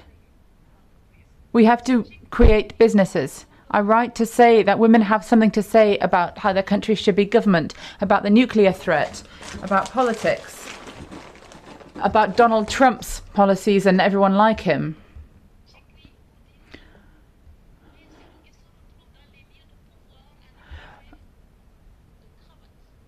Men are in the halls of power, but when they get there, they're depriving half of humanity of women's vision. We have to demand our share of power, and we do that because we know it's a heavy burden. We want to share that burden.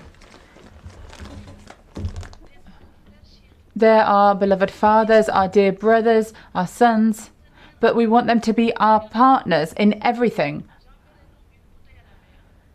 So I'm going to send a message in a bottle to future generations to say that a woman is not weak and she's not half man.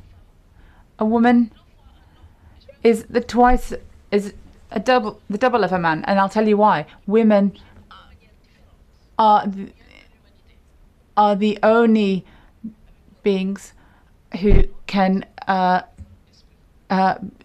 give birth to the future of humanity through their wombs and through their minds.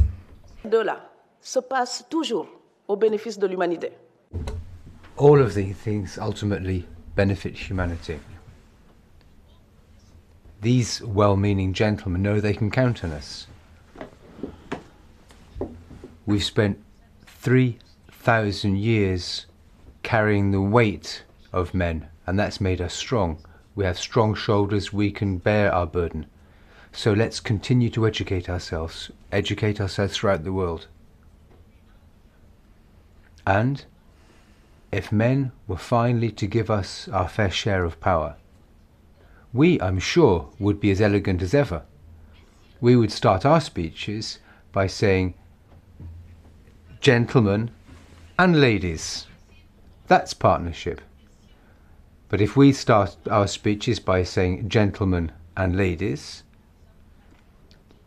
let's have the elegance to recognise that we, as women, really do share.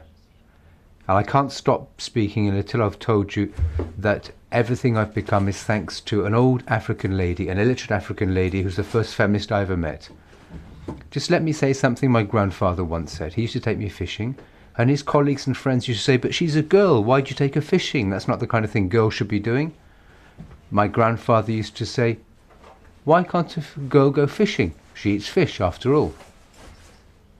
So sisters, let's produce what we eat, and that will take us to the future. Let's manage and run the cities we live in and the countries we live in. Let's share all that together. Thank you. Merci. Monsieur l'interprète, ne vous sauvez pas.